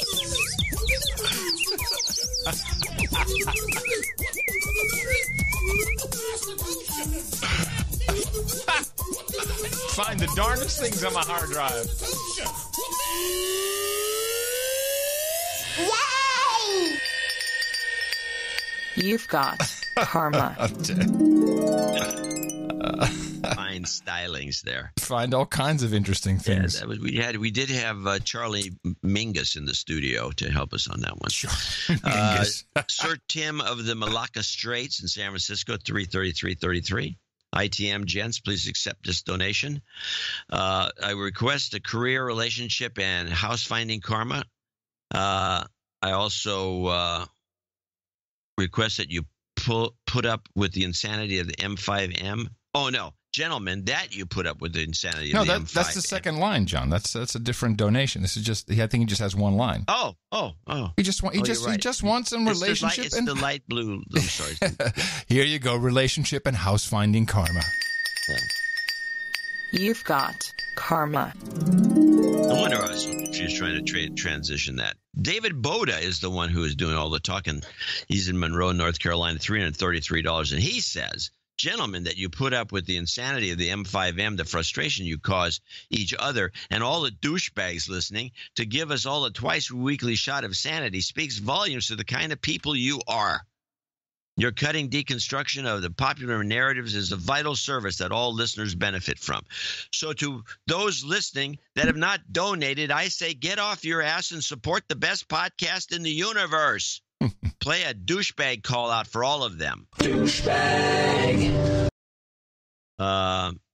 Sincere thanks for all that you guys do. Your work will forever be appreciated by everyone who's not an NPC that discover it. Keep up the good work. Love and light. Shout out to my brother Bill Boda for hitting me in the mouth a couple of years ago. Can I get an intro to the ant song Sharpton sang Khashoggi? And Obama, you might die. 2 to the head and a goat scream. And some Holy jobs crap. and border wall. And yeah, try to keep this down to 3. Okay. Yeah, okay. Let me just see. This is, yeah, exactly. Try and keep it to something less for the old guy. It gets a little... Guys, yeah, he can gets a little complicated after a while. Too many buttons to push. Yes. I got ants. I got ants. You might die. I don't know what I'm doing. I'm going crazy here. And he wants jobs karma. Oh, shit. Karma. Jobs. I'm just doing everything I can. Jobs and jobs. Let's vote for jobs. It was too much. Karma. It was too much. Space Force.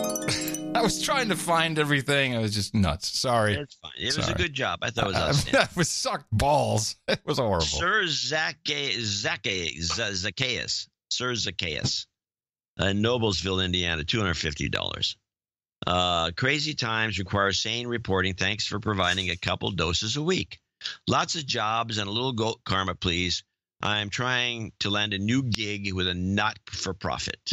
All right, Sir Zacchaeus. Jobs, jobs, jobs, and jobs. Let's vote for jobs. You've got karma. Anonymous, $234.56. This is a late Christmas and New Year's gift. I've been enjoying you guys hammering climate change. The company I work for bought solar panels a few years back, $1 million worth. For 15 years, we get to sell the electricity generated back to the public utility at 0.19.9 cents per kilowatt hour. Whereas we buy electricity from the same company at only 0.095 per kilowatt hour. That's the only reason it made financial sense. Otherwise, without the subsidy, it takes about 40 years to pay back the investment and break even, which obviously sucks. Just give solar panels to the poor and same impact, but nah, socialism for the rich, capitalism for the poor, saving the world with stupid ass shit. Yeehaw. Yeehaw to you, Anonymous. Always there to brighten our morning. Yeah, you're always complaining. All right. Doug Proctor in Duncan, Oklahoma, $200. He'll be an associate executive producer. There's no note that I could find in the email or elsewhere. You might want to look while I'm reading. Patrick Comer, Sir Patrick Comer, as I recall, $200, parts unknown. As Trump would say, this donation takes talent. I called up my credit card company, and $200 showed up in the hands of John and Adam via PayPal. Talent. What you guys do also takes talent. Thanks.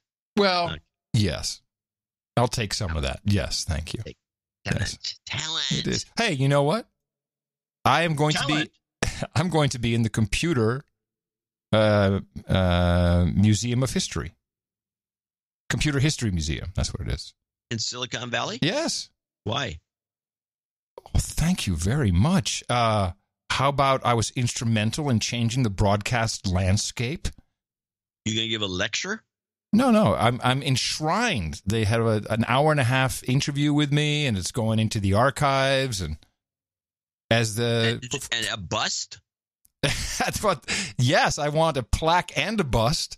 They promised me they'd bring it up in the next meeting. No, it was good. Actually, I recorded it on my end. I'm thinking. Oh, you didn't come down here? No. Please. No, what I would just sit there with my Tourette's, listen to my beautiful voice through my. I recorded the whole thing on my end. The guy's like, "Oh, your recording's much better." Yeah, why don't you use that? Much better. Great. Perfect. I'm sure it is. But the guy. Well, congratulations! This is another one of these lifetime achievement awards. Yes, it is kind of. I was very proud of that. I think you should. Because all these douches in Silicon Valley, they'll keep that museum going forever for their legacy. Yeah, they'll throw you off eventually. It will. What's this excess drive space we need? Throw Curry off. Get rid of him. Thanks, John. Really appreciate the vote of confidence. I'll lead the charge. That's too kind, really. Just too kind. And is that it? Yes, that is it. That's our group of executive and associate executive producers, including the meetup folk. Yes. For our show 1092. Who, unlike Hollywood, we actually honor the producers, people doing a lot of the financial work and more. And we love giving credit where we can give credit. So thank you for this. These are the credits you can use anywhere they're accepted. And, maybe a producer will go, holy crap, you got a shout out for that? Yeah, come work here. Or not. You never know. We'll be thanking more people, $50 and above, in our second donation segment. And remember, we've got another show coming up on Sunday. You can support us as a producer at Dvorak.org/NA. You've got all the dirt you need on AOC. You can go and hang out with your libtard friends. Our formula is this. We go out, we hit people in the mouth.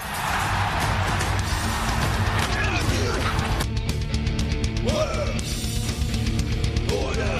Shut up, slave. Shut up, slave. Speaking of the Golden Globes. Oh, yes, we should at least give them a mention. I have one clip to play. Good. I'm glad you got something because I watched it and it was, it's not a good. I did notice a couple of things. There are some people that at certain tables that got the Moet. I saw Magnum that. I saw that too. Well, no, everyone had Moet, but we're talking about the Moet Rosé. Yes, I saw it. I saw the difference. I wonder if that was a choice they could have made beforehand. Well, nobody in their right mind would have picked a regular Moet, Safeway wine as opposed to the rosé, which is always a well-made product. Yeah. Okay, what else did you notice? I noticed that, and those are in magnums too, many times, which is a big giant bottle. And what else? Yes, I'm quite familiar with the Magnum size. Yes, I'm sure you are. XL, Magnum XL. This is the beer you drink. Uh-huh. I don't know. What else did I notice? I can't recall anything important. No, there was nothing important. Although twice when someone was doing the whole diversity thing, they stopped. The orchestra was stopped. In fact, I noticed that they were playing somebody off, and she started talking about diversity or something, and they stopped playing her off. And at the end too, when Bohemian Rhapsody won. The guy, he also was getting into his whole diversity, equity thing. That's the word, by the way. Equity, equitable. It's going to be equity. Which is a nice co-option of the word. Yeah, then he said, stop. And they stopped. They went way over. They were at least 15 minutes over time. It was just, I should have gotten a clip of the president of the Hollywood Foreign Press Association. Oh, that woman? She was the funniest. Like, we're under attack. Like, oh, please rattle your pearls if you agree. We're under attack. We're under attack. Rattle your pearls. But it was a bunch of rich guys. This whole thing is ridiculous. The best. They're moaning and groaning. This show gets the best. Rattle your pearls. Hey, even I can steal from John Lennon from time to time. A good one. Here is one of the best native ads I have seen in a long time. It was funny. It was spectacular. It was real. They got the name check. It's I don't know how it worked, but I'd say A+ for this advertising moment. Normally at this point of the show, the host would do something fun and spontaneous to show how we're all just ordinary people, like ordering pizza for everyone. But since we already get food at the Globes, we thought we'd mix it up and try something new. So roll up your sleeves, Hollywood, because you're all getting flu shots! So, if you didn't see this, all of a sudden, like 10 people walk in with white coats. And they're real. You'll hear in a second. It was a Rite Aid commercial, and they actually inject a few people, and there's a couple of jokes in here. But it is a native ad for Rite Aid and for their flu shot. It's flu season after all. You know you wore a sleeveless gown for a reason. Hey, shot. Excuse me, ma'am. You're definitely going to want to get Defoe.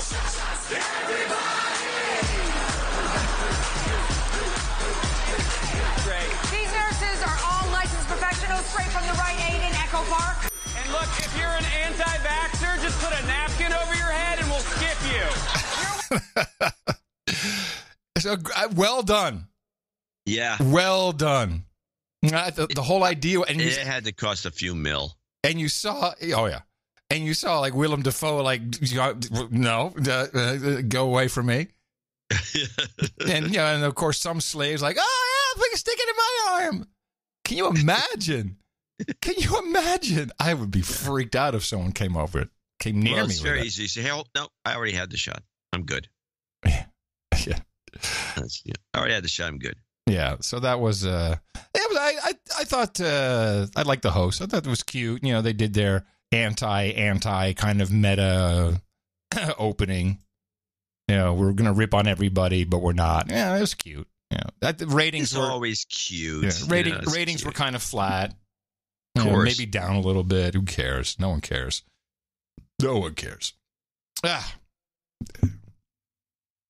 Let's see. Well, while we're talking about Hollywood, why don't we briefly speak about the Brexit, the movie. Yes, the Uncivil War. Brexit, the Uncivil War. Okay. Did you watch it? Yeah, let me just explain that this aired on. This is now. Hopefully, you heard our last episode. We had Dominic Cummings a marketing speech, how he did everything. Played several clips of that. And that was in anticipation of this being released on Channel 4, which it played on, I guess, Monday in the UK. And on January 19th, it'll be on HBO. And Cumberbatch, Sherlock Holmes plays Dominic Cummings. The movie is really about him and how he did it. So let's take a look at I have a clip because I had nothing but trouble finding a clip. Well, first, overall impression. I liked it. I thought it was very accurate, although right at the beginning, it says this story is devised on actual events, not based on, or this, not a true. It said devised, and if you look up the definition, it was devised. They played it. There was a dramatic. It literally means we made shit up, but they made a lot of stuff up. It's pretty obvious, but the gist of it was accurate. Yes, and to a marketer or a hack like myself, I thought the most interesting parts were how he came up with the slogan. How he found out what was really bothering people, but the whole thing, including right up to the end, you could have put any titles at the end of this movie you wanted to. Yeah. And you could have made it sound like, wow, Facebook did this. You could have said, wow, this guy's a marketing genius. He was smart. You could have said, wow, isn't it fantastic that, you found the true people, like the woman in the focus group who just starts crying and wailing, and she's clearly one of these, the 3 million. That's the clip I have. Oh, well, good. Let's play that. Let's set it up, and then we'll talk some more. This particular clip is about the Remainers, the Remain campaign, which had a bunch of professional marketing guys because they weren't going to take a chance. Cummings, the guy on the other side, on the Leave side, was more of a kind of a visionary type. And so these guys are going with the standard operating procedure, the standard way to do things, and they had the best guys doing it. And so there's this moment where they're showing a focus group. They use focus groups a lot. And there's a focus group, and the general manager of the campaign, who knows about all this stuff, he's watching the focus group, and he sees that the woman leading it is doing a piss poor job of getting the kind of responses that he's looking for, because he's not getting the responses he's looking for. So he just decides against everybody's all protocol and focus group science. Yes, he violates the rules and barges in because he's so annoyed, and he tries to control the focus group. The focus group quickly goes out of control with him in there, and it results in one woman at the very end crying her eyes out because with her commentary that this EU thing has done nothing for most people in this country, and I'm particularly miserable because of it. What can you do about that? Why should we even want you? And you can play the clip. Hey, any more thoughts on that? Wait, what? No, that breaks the whole... She's not testing our argument. Yeah. Right, sorry. Excuse me, you can't... Sorry to interrupt. Sorry, who are you? The hard facts, right? The Treasury receives a net benefit of £20 billion a year from EU workers paying into the system, growing the economy. That's after using public services. So they are paying for more care, more teachers, more... That's not a good thing. Yes, no one's saying that's not... Sorry, how much are we paying to be over there? Yeah? 350 million. Okay. So have none of you heard our messages on... That 350 million... You're in trouble as a marketer if you say in a focus group, have no one heard our messages? Yeah. You get in trouble. Pounds is a lie. You would say that. No, it does not exist. It has never existed. A cheque for that amount has never been signed. We will not get it. If we leave, what will happen is that our currency will collapse and the economy will contract. How do you know that? You lot get things wrong all the time. I don't know why we pay anything. Well, to be a member of the single largest trading bloc in the entire world. Well, what benefit am I seeing from that where I'm from? I'd rather it go on the NHS, like they're saying. Ah, you do realise. This is, bad. People making these promises, people that you have never heard of, Dominic Cummings, that they're not elected, they're not going to form a government, despite having made billions of pretend spending promises post-Brexit, that they have no power or responsibility to see any of it through. OK, we could take a little break. Or Aaron Banks and his Diamond Mine in South Africa, or Nigel Farage, the old stockbroker, Boris Johnson, Jacob Rees-Mogg, yeah? They're going to be fine, aren't they? This is just a game to them, a debating society. But the risk to you and your children... There's no risk. Come to where I'm from. There's nothing to lose. We've got something to lose. Our age. You lot have had your lives. You've had your jobs and your What homes do you and know things. It doesn't about matter to my you, life? yeah? Take a risk. Sod it. Thank you very much. I've lost everything. Because you are nervous about people with a different colour skin and a different accent. Thank you very much. Sick of being called that. What did I call you? What did I say? You know what you were calling No, I You don't know what you were calling no, me. I don't. Racist. Racist. When That's did I what say you were that? saying that. She's right, all right? Hate crimes. There's one bloke being molested. Right, it's true. We can't say nothing now without that coming up. And that's horrible, isn't it? You say I'm a racist. There's no need to... There's no need to... It wasn't on You can purpose, sit there all you like and say I've had my life coming from your big city. The past few years have been fucking awful. That's right, so let's make If you must know that will solve the and all problem. I hear all the time is shut up! Shut up, shut up. Don't talk about it. Don't mention it. Ever. Well, I'm sick of it. I'm sick of feeling like nothing. Like I have nothing. Like I know nothing. Like I am nothing. I'm sick of it.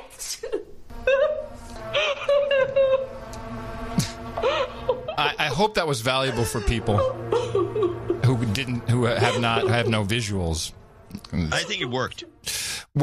So my overall impression, especially that part, was really the way they wrapped it up with just a bunch of title cards at the end, just to shape your brain into what the takeaway was, because you could have done anything with this. It seemed factually pretty correct.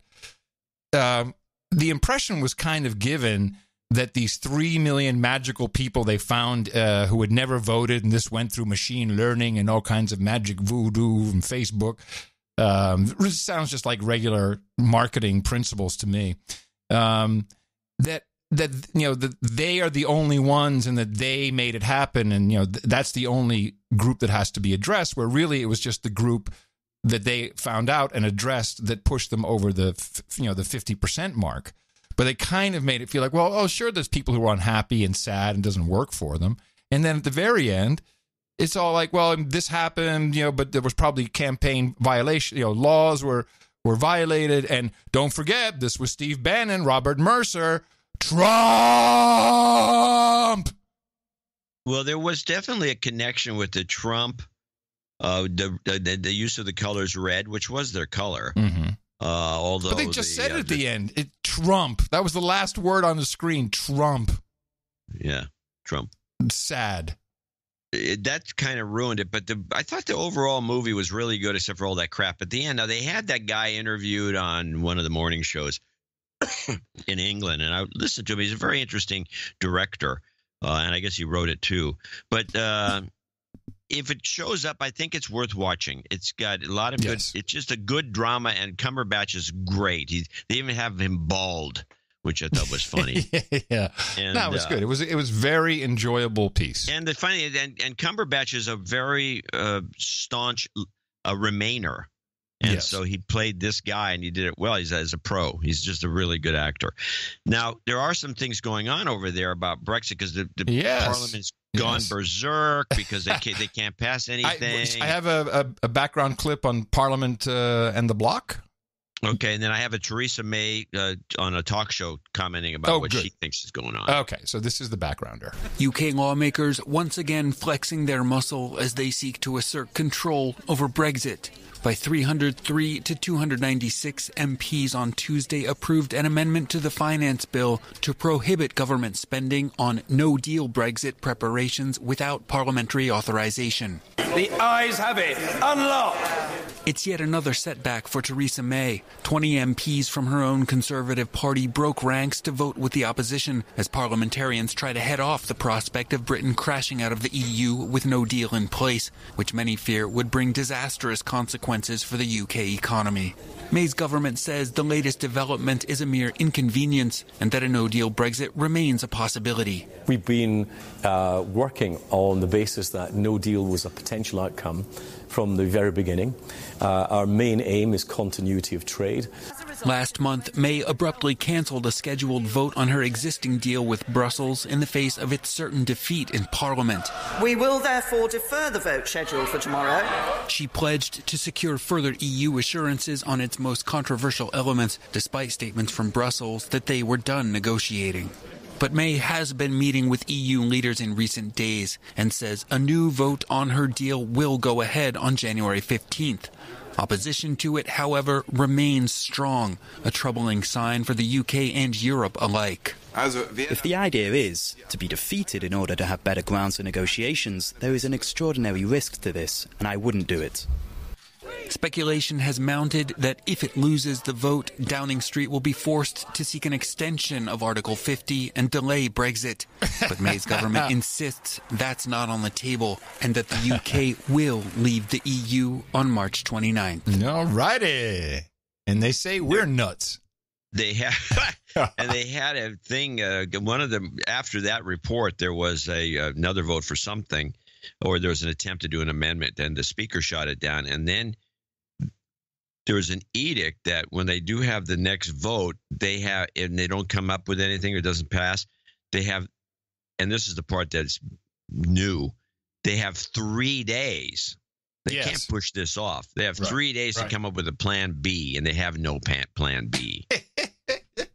So here's what May said. And I think this also predates the plan B problem, but she does have an interesting. She's on a talk show, one of the major ones, and she's yakking about this. And she does have something at the little gotcha at the end that I thought was unique. Is a Labour leadership and Labour Party that is playing politics. Yes, we are going to hold the vote. You said it was due to be next week. Actually, the debate starts next week, and the debate will carry on into the following week. But we will be holding the vote. We're talking about the 15th or 14th, or around that sort of timing. If the deal is not voted on, as this vote that's coming up, then actually we're going to be in uncharted territory. I don't think anybody can say exactly what will happen in terms of the reaction we'll see in Parliament. You could. Because well, if I can just go back to what I was going to do, which is setting out what we have in the House of Commons. What we have in the House of Commons is a Labour leadership and Labour Party that is playing politics with this, that is opposing any deal in order to create the greatest chaos that they can. We've got people who are promoting a second referendum in order to stop Brexit, and we've got people who want to see their perfect Brexit. And I would say, don't let the search for the perfect become the enemy of the good. Whoa. Because the danger there is actually we end up with no Brexit at all. That's her slogan, huh? She's going to run with that. Everybody Don't let the perfect be the enemy of the good. Well, if you listen to the end, she says the possibility exists that we're going to have no Brexit. Well, from the do-over camp that she spoke of, this is Conservative MP and Brexit do-over proponent Anna Soubry, S-O-U-B-R-Y. Yeah, she's the one. Yeah, she's the one. What? She's the one. Well, she's the one that was shouted down during an interview outside of Parliament. That's what I have. But by the Yellow Jackets. Yeah. But this is a very odd BBC montage. So, they start off kind of interviewing her, and then they jump to another spot, and then the people are calling her Nazi, and it was just weird. Constituents who voted to leave, Anna. Anna, why are you not doing that, Anna? Why are you not doing that, Anna? Anna, I want to know why you're making up lies about me. This could go on for a while. No, and that's why that's the other thing that has now got to happen, is we have to be absolutely... I do object to being called a Nazi, actually. And look, they jacked up the audio on her, too, to make sure you could hear that they were singing that she's a Nazi. It's like a bunch of football dudes. This is great. Nazi, actually. Nazi! If you're offended by what you're listening to. I just think this is astonishing. This is what has happened to our country, actually. They're even drowning her out. There's no reason for this. This is an edited piece. They've jacked it right through what she's saying. What's happened to our country. But anyway, let's try and move on and be positive about things. She can't keep coming back with the... You can't even hear what she's saying. They just jacked up their microphone of them singing that she's a Nazi. Nice. By the way, the Queen of England, she's got to have the ultimate white privilege, don't you think? I would definitely. Just in the scheme of things, isn't she the queen of white privilege? I'm surprised that she hasn't done something about this whole thing. Yeah, just wanted to say. I think she's too old. If you're done on Brexit, we had another important political event take place. I don't know. Am I done on Brexit? I got to see how this run down Chef Kelly News. I think so. An upset in the Democratic Republic of Congo election. An upset, I tell you. Oh, really? Huh. Yes, we were pretty sure that the winner of this election would be the ExxonMobil guy. But no. With a margin of about 500,000, 7 million votes, 38%, Tshisekedi, what's his first name? Tshisekedi, beat out Fayulu. And Tshisekedi is son of a previous, a politician who was actually, he died at 84, just before he could see his son take the throne. This guy, Tshisekedi, grew up in Europe, and every bio that mentions him talks about he did a number of odd jobs in Brussels before going back to the Democratic Republic of Congo to run and win the election. So it will be very interesting to see what happens now. This could be a French guy versus a U.S. intelligence guy, that there were two different factions. No way do I believe that this is a people's choice. It's not their history. It's not their culture. It's not how it works. There's too many assets in the region. We have troops on the ground. We have Ebola standing by. It'll be very interesting to see what happens. And embassies have been evacuated in anticipation of some unrest in the region. So, a surprise upset. Huh. Yeah. From a guy who did odd jobs in Brussels. Yeah, I bet he did. Wonder what kind of odd jobs there are in Brussels. Working Assassin. at a French fry stand. Assassin. Assassin. He's also one of these guys who wears the white clothes, you know. Oh. Yeah. These guys are crazy. Yeah. We got I have the R. Kelly story, which I thought was kind of weird. You don't know about this? This has been going on for years, this story. No, I know. That's what they say in the clip that's been going on for years. And I guess the guy's finally got his comeuppance. All right. The documentary series about the singer R. Kelly has prosecutors in Illinois and Georgia taking a fresh look at the music superstar. A number of women have accused Kelly of crimes, including sexual assault. Jerika Duncan is following this. I believe I can fly. The Grammy-winning singer and songwriter is now under legal scrutiny in 2 states for alleged sexual and physical abuse of multiple women. Calls to investigate the 52-year-old were reignited after the 6-hour docuseries Surviving R. Kelly aired on Lifetime. I felt like a prisoner. Cook County State's Attorney Kim Fox is asking anyone with information to come forward. The recent allegations against entertainer R. Kelly and the recent Lifetime docuseries are deeply, deeply disturbing. She has been in touch with families from the docuseries who are looking for their loved ones. I hope and pray that the DA makes a move quick from out of Chicago or out of Atlanta, because at this point he may be leaving the country with these girls and whoever to try to flee from this situation.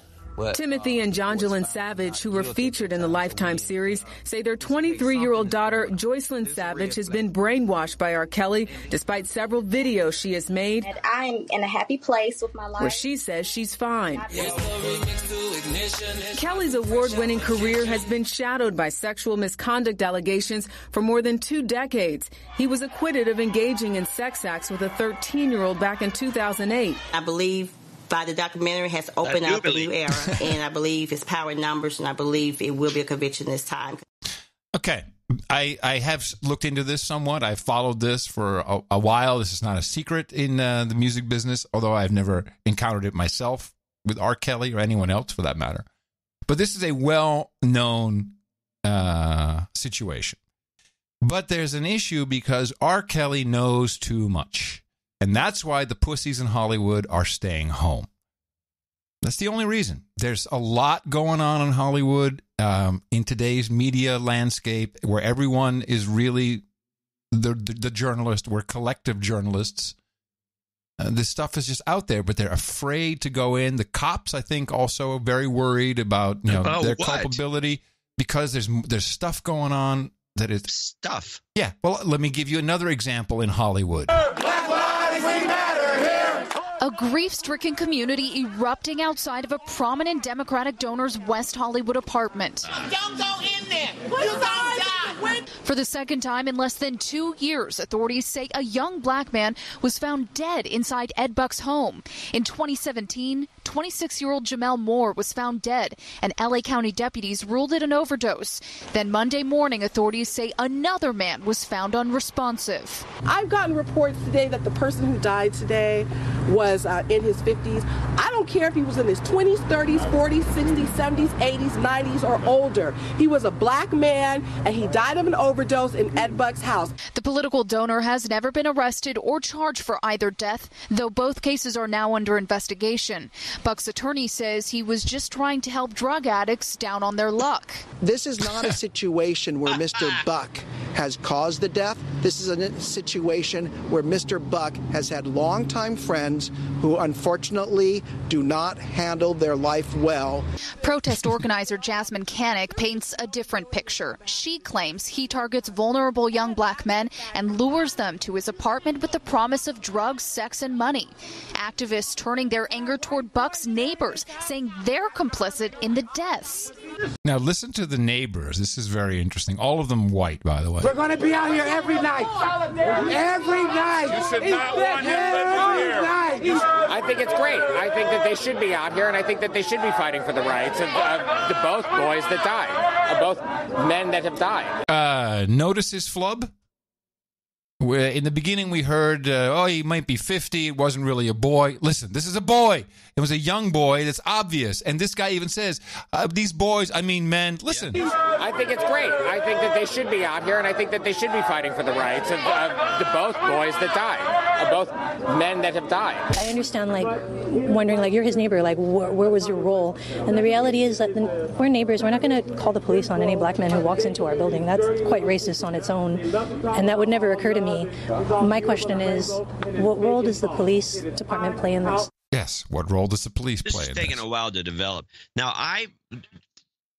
like you said, they like to keep everything hushed up. I found a reference to this whole thing with this first guy, Jamel, in The Advocate, which is the gay newspaper that will bring up stuff that other people won't bring up, including some tweets the guy made saying that this Buck character had got him hooked on meth by injecting him, and then apparently like to get these guys high on meth because it gives them some sort of some sexual thing involved here. And he would just, unfortunately take it too far, and he killed the first guy who was bitching about this, being hooked on meth because he didn't want to be hooked on meth. And I guess the second guy was a similar situation, but I guess he got black kids up there and he gave them, a nice dose or whatever, something like that. The police aren't investigating. It's pretty tawdry. Yeah. And you know what'll happen is this will all get plowed under the new Michael Jackson documentary that's coming out, where two supposed former lovers of his will tell all. So that'll cover everything up for a while as the media will discuss that ad nauseum. Whereas my personal experience with Michael Jackson is he's asexual. Well, that's a different story. But it is Hollywood. It is entertainment. It is entertainment law. It is, and by coincidence, I think a lot of Republicans have repressed homosexuality, but the Democrats, they go for other stuff.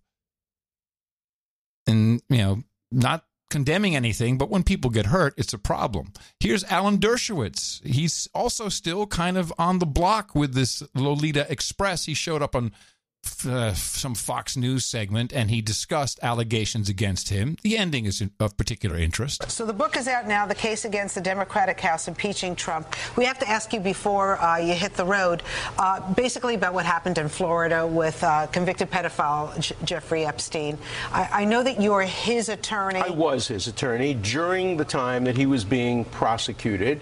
I have no legal, I've not taken a fee from him in years and years and years. But when you're somebody's attorney, you can't stop answering questions. So when he has a question now about the deal that was struck, I'm available to talk to him. You know, there was a big investigation. The Miami Herald just did it. And, of course, your name came up about possible accusations of dealing with women who were underage. Totally made up. Look, as to the first woman who accused me, her own lawyer admitted in front of witnesses that she was wrong, just wrong, that I couldn't have been in the places.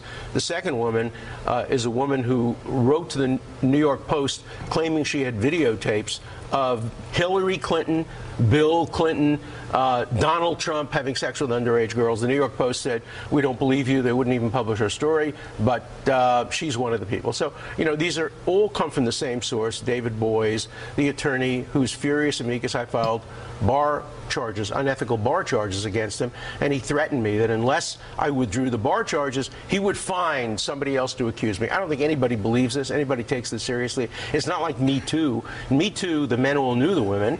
I never met these people. They're total strangers to me, and I'm looking for an opportunity. I'm looking for a trial. Let's have a hearing.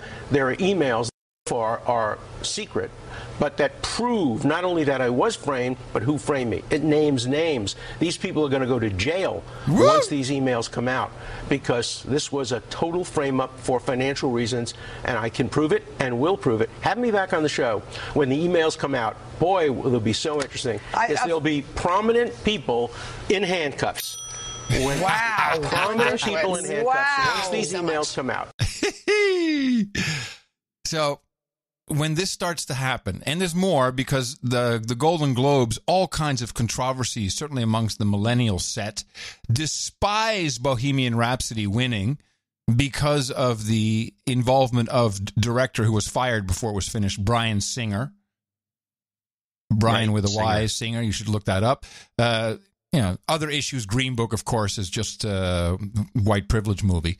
But when these things happen, when this stuff starts to get out, we have a segment for it, and weird things happen in Hollywood.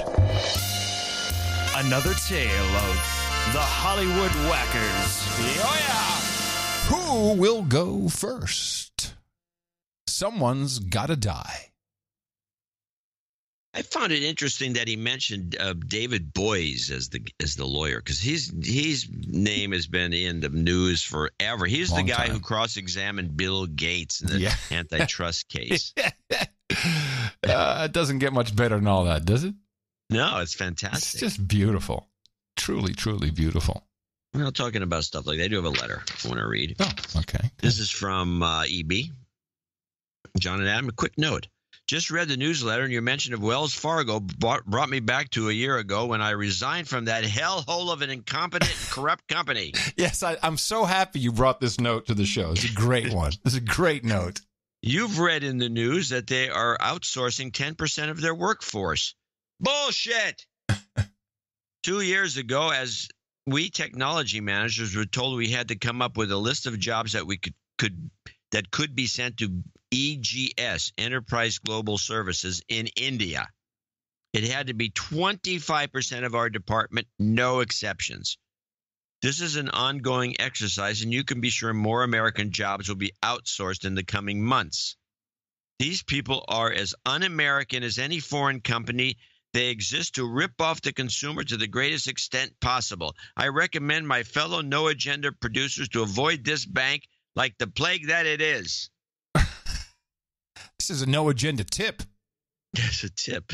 A very obvious tip. I know someone who is considering changing their financial institution because of this note. You? No. No. The keeper? I say nothing. Oh, the keeper. Why? Don't do that. What? She already feels bad about it. She wants to eliminate everything from there. Well, I was actually going to ask you. That's what I said I would ask you, but since you bring it up on the show. I think she should consider pulling her money out, although she's never had a problem. Well, I have a mortgage with them. And so we go in to discuss some insurance settlement for some storm. Oh, it's for your roof. Yeah, the roof. Yeah. And so I go in there and the guy says, okay, what's your account number? And then I give him the account number. I say, although you may have some other account numbers for me that I don't know about. Did he get the joke or did he start looking? Well, he cracked up. He told me he was on the way out anyway. He's leaving. Oh, all right. He's a good guy. Yeah. But anyway, I think that may be solid advice. That's kind of boots on the ground. You don't need much more reporting on than that. I don't know why people do business with some of these big banks like that. Well, so you got to sometimes. I got a couple interesting oddball clips. Well, can I do a serious topic and we'll take a break and then we can do oddballs? Well, they're not oddball unserious, but yes, you do your serious clips. We'll take the break and then I'll do these clips. So now comes to us from science, from actual science. Scientists in the UK and US are convinced that our embassy personnel in Cuba their brains were damaged through hearing crickets. Now you're telling me this is serious? This clip you're going to play? Because this was the stupidest thing. I'm surprised I didn't get a copy of this clip. It's not. It's not. This. What is the point? If you're going to do something like this, why don't you make it, fire, those fire beepers or something. There's a million things you could do, but crickets do not cause brain damage. I mean, and I got the paper that they produced, and they're showing these audio waveforms, and look, it's exactly the same as the short-tailed cricket. Are you? I mean, this is almost as funny as NIST and the World Trade Towers. This is steel melting. This is hilarious. This is like it was actually done in The Onion and got into the wild. Let me just read it so people get the context of the reporting. Sonic attack on U.S. Embassy in Havana could have been crickets, but then they go further than could have. Noise which saw diplomats complaining of headaches and nausea was song of Indy's short-tailed cricket. And brain damage. Fresh analysis of the audio recording has revealed what scientists in the UK and US now believe is the true source of the piercing din. It is the song of the Indy's short-tailed cricket, formerly known as the Anoragrilus celernicaticatus. The recording is definitely a cricket that belongs to the same group, said Fernando Montelguez Zapata, professor of sensory biology at the... Well, there's this one recording that we even played it on the show, and we didn't get brain damage. The call of this Caribbean species is about 7 kilohertz and is delivered at an unusually high rate, which gives humans the sensation of a continuous sharp trill. Well, I can go on and on and on, but I would just like to play you the Associated Press report of when this first happened and what they were saying happened to these people, and try and match that up with this obvious propaganda. Doctors who are treating the victims of the unexplained attacks on Americans in Cuba have discovered abnormalities in their brain as they've been searching for answers for how these patients developed all kinds of symptoms ranging from neurological to vision and cognitive problems. The doctors have found changes in the white matter tracks. White matter in the brain acts like highways of information that lets different parts of the brain talk to each other. These are the most specific medical findings to date that doctors have been able to come up with, showing that whatever harmed the Americans in Cuba, it led to discernible, measurable changes in their brain. Investigators still don't know what kind of device or weapon could cause these types of changes in the brain. And outside experts tell the AP that acoustic waves or sound has never been shown to change white matter tracks. They also say it's very unusual to see changes in the white matter without also seeing changes to the gray matter, neurons that process information in the brain. The U.S. says 24 American government workers in Havana were hit by unexplained attacks in their homes and in some cases hotels. Almost all of the Americans heard some unexplained sound and then later developed symptoms. Some of those symptoms included hearing loss, cognitive problems, memory and balance issues, and even eyesight problems. The U.S. says it still doesn't know who's doing this, but as it learns more about what's happened to these victims, they're learning more about how to treat potential cases in the future. Again, Associated Press. Journalists. Now that was the original. That was the original report. Yeah, that was the original report. Right. Yeah, yeah. I don't need to do any clips because this is now just pawned off as ha ha ha. It's a toss away story into the break. Yeah, it makes the original unless someone could show a. I mean, it is possible that there's an element of mass hysteria, which does happen. Mm-hmm.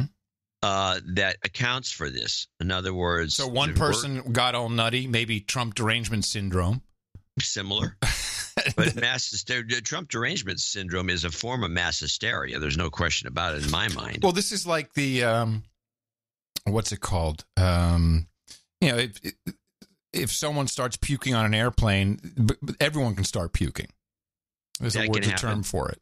There's also the instances where one girl in a school has something going on with her, and then another girl gets whatever this mystery is. Talking like this is very infectious.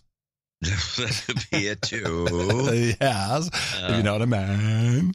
But I'm very dubious about this because it happened at a different embassy in China, I think, and then there was other miscellaneous reports of this occurrence, and there was some Canadians that got affected by it, and there was some suspicion. The way the CIA talked about it was very suspicious to us. We had clips, made it sound like they were experimenting. But what's interesting about it is that the audio that the research was based on is audio from the Associated Press.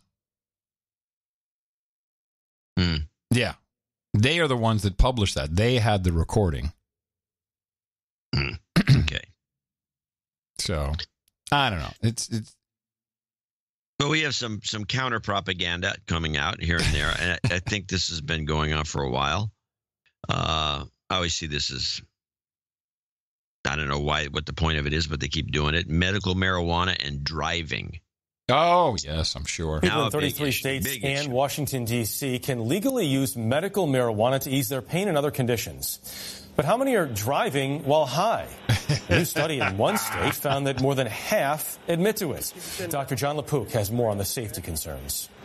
At the most advanced driving simulator in the world, at the University of Iowa, the study of the effects of driving under the influence of cannabis has been in high gear. It looks like a spaceship. And there's an entire car inside. Dr. Marilyn Huestis has been studying cannabis for 20 years. She put me in the driver's seat when we visited the lab for 60 minutes. This really feels like I'm driving. Doesn't it? Yeah. What a fabulous resource this is for us to safely evaluate the effects of drugs. The ability to take information in, evaluate it, make decisions, and initiate them, greatly affected by cannabis. You have marijuana in the car? Those potential dangers are at the heart of a study out today which found more than half of Michigan residents surveyed who use medical cannabis for chronic pain admitted to driving while a little high. 1 in 5 admitted to driving while very high. That's a concern for law enforcement. There are 2.1 million medical marijuana users across 33 states. Wow, I am really high. Yeah, this, of course, is not good, people. This is not good. Can't be driving when you're The funny high. thing is, Mimi likes to point this out all the time, and I've seen it. Up in Washington State, where it's been legal for quite a while, I mean, it's kind of semi-legal in California all the time, and you don't notice it so much. But up there, you see the following: some guy with kind of a crabbed, a Ford Escort. It's never been washed. It's black and it's all grimy and it's kind of, and one tire's a little low, and it's going down the road kind of sideways, and it's the inside of the car you can't see in, not because because there's so much smoke has been in the car that smoked the windows, so they're kind of opaque.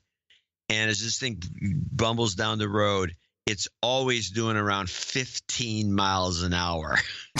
Yeah, that's the guy. That's the guy. He's stoned, and he's like, you can, if you go by him, you can see him. He's hunched over the wheel, gripping the wheel with both hands, and his head is just above the wheel because he's just freaked. And he's going down the road, and there he goes, the stoner, in his crabbed Ford Escort, and it's. I don't see the safety issue here. It's pretty obvious what's going on, and you can just avoid him. I mean, maybe you could get rear-ended. I think that's the danger.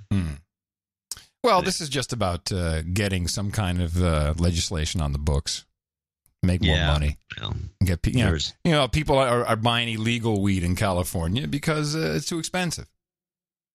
It's cheaper to get from the underground circuit. Yeah, that's true. So I got this story, and then I immediately thought, this is Seattle. I think there's a big problem going on with some of these, with all the West Coast cities.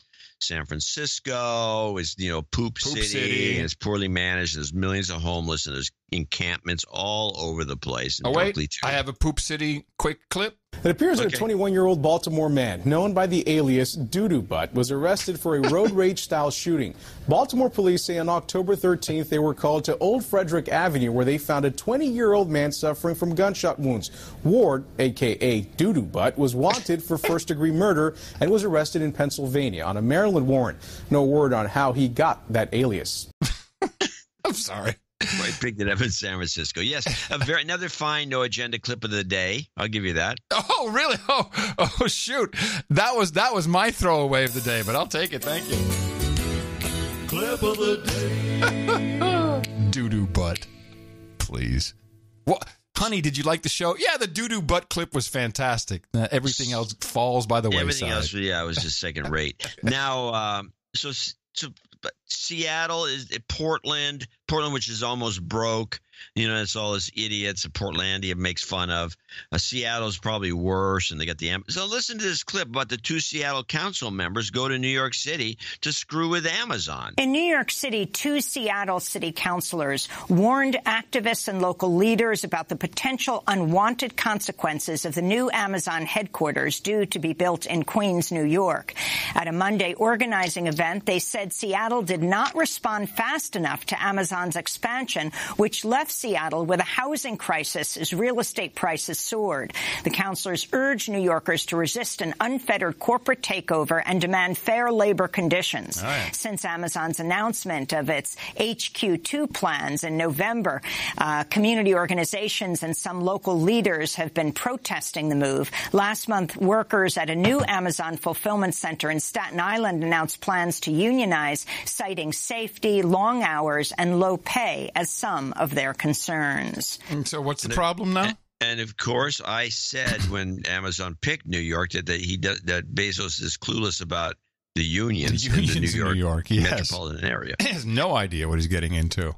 And it was actually a union, warehousing or some union guy that actually invited a Washington state senator. They didn't mention that, plus the two council members. And I was kind of misled by this report, thinking it was the radicals, just radicals on the Seattle City Council, and especially one woman in particular who just hates Amazon and wishes it would leave. And she wants to put a head tax on them. Yeah. And she wasn't even one of the people that went.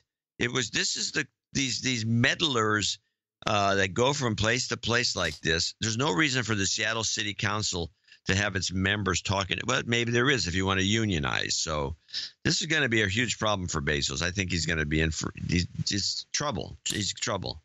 Well, we live in very interesting times where this is the times where news was just not news. Journalism doesn't exist. It's just us. And we're just trying to plow through it and make everyone feel a little bit better. It is the No Agenda Show. I'm going to show my support by donating to No Agenda. Imagine all the people who could do that. Oh, yeah, that'd be fab. Yeah, on No Agenda in the morning.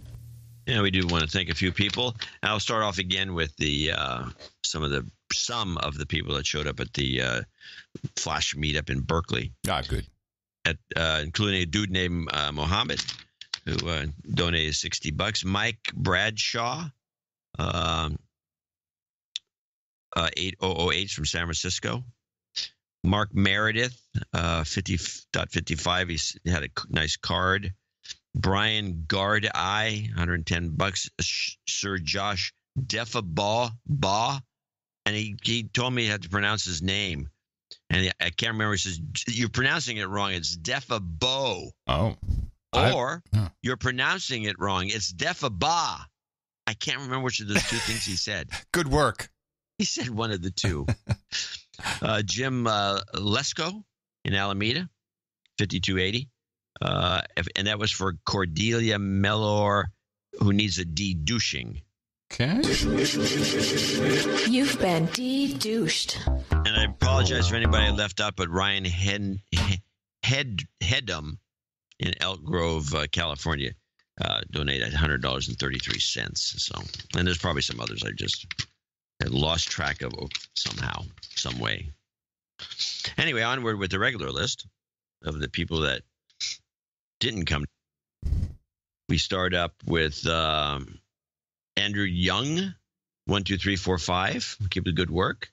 Brandon Gruber, Vista, California, $112.35. And we need to pause here because, hello, gentlemen, he says, this donation added up with my previous should allow me to be knighted. If not too long, may I please be knighted as Sir Brandon, Knight of the Bare Metal State Machine. Of course. Additionally, may I please request a birthday shout-out to my smoking hot wife, Dame Illuminatia. Yours from Brandon G. Of course. And congratulations. See you on the podium in a few. Al Aversa in Charles City, Virginia, $111.11. And he's going to be a knight, but I don't see him on the list. No, he wants to delay it. He wants to delay it. Yeah, he's delayed, but he does want a de-douche for his dad, Len, for his birthday on Friday. So he's on the list, but I'll give him a de-douche. You've been de-douched. Remember, people, we really only read notes for execs and associate execs. So we happened to pick it out. We kind of got lucky. Matthew Frank, Mentor, Ohio, $110.19. 10 years of avid listening. Ann Spillers in Crozet, Virginia. Crozet. You think it's Crozet? Did she say that? Crozet? It says it right there in her note. Crozet. Rhymes with Jose. It's French, you boneheads. It's outside Charlottesville. Well, in Virginia, you don't know what it is. Robert Petta, $110. Sarah Perry in Hanson, New York, $109.90. Now, she did handwrite a note. That does get priority. Yeah, gets priority. I thought it was also interesting enough to be read. I listened to your episode 1099 Obama.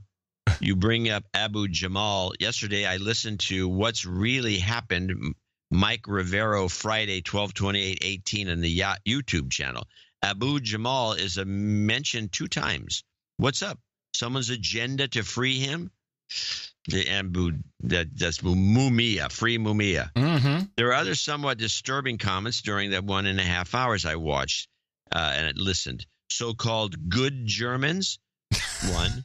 2, currently seeing white people in South Africa being killed and tortured, and it's become socially acceptable, quote unquote. IQ is a fact, but I don't agree. 4, one reason for hostility of Trump's Make America Great Again campaign makes politicians acknowledge that we're not a great country.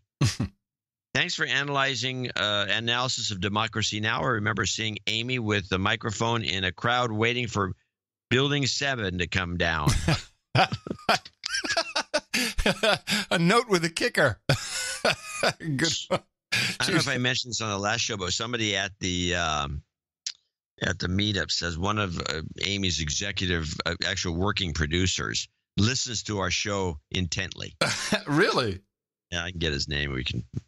Wait, one of Democracy Now! War and Peace Report, Amy Goodman's producers listens to us. Yes. Cool. Yeah. Throw it. Just write something in the morning or something. Yeah, put in the morning, and Amy could say it. She wouldn't know what she's reading. You know, she'll read anything. She'll read anything. Yeah, she will. Robert, where was I? Annie. Okay, Robert Petta, $110. Sarah Petta, I just did her Petrie.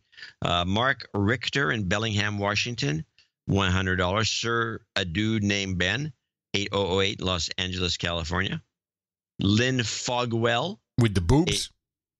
8008. Now, so I had an Easter egg in the last newsletter because somebody had found a baby changing room or a lactation room that you had to punch a code in to get app. into. In the and app. The code was 8008. I know, it was fantastic.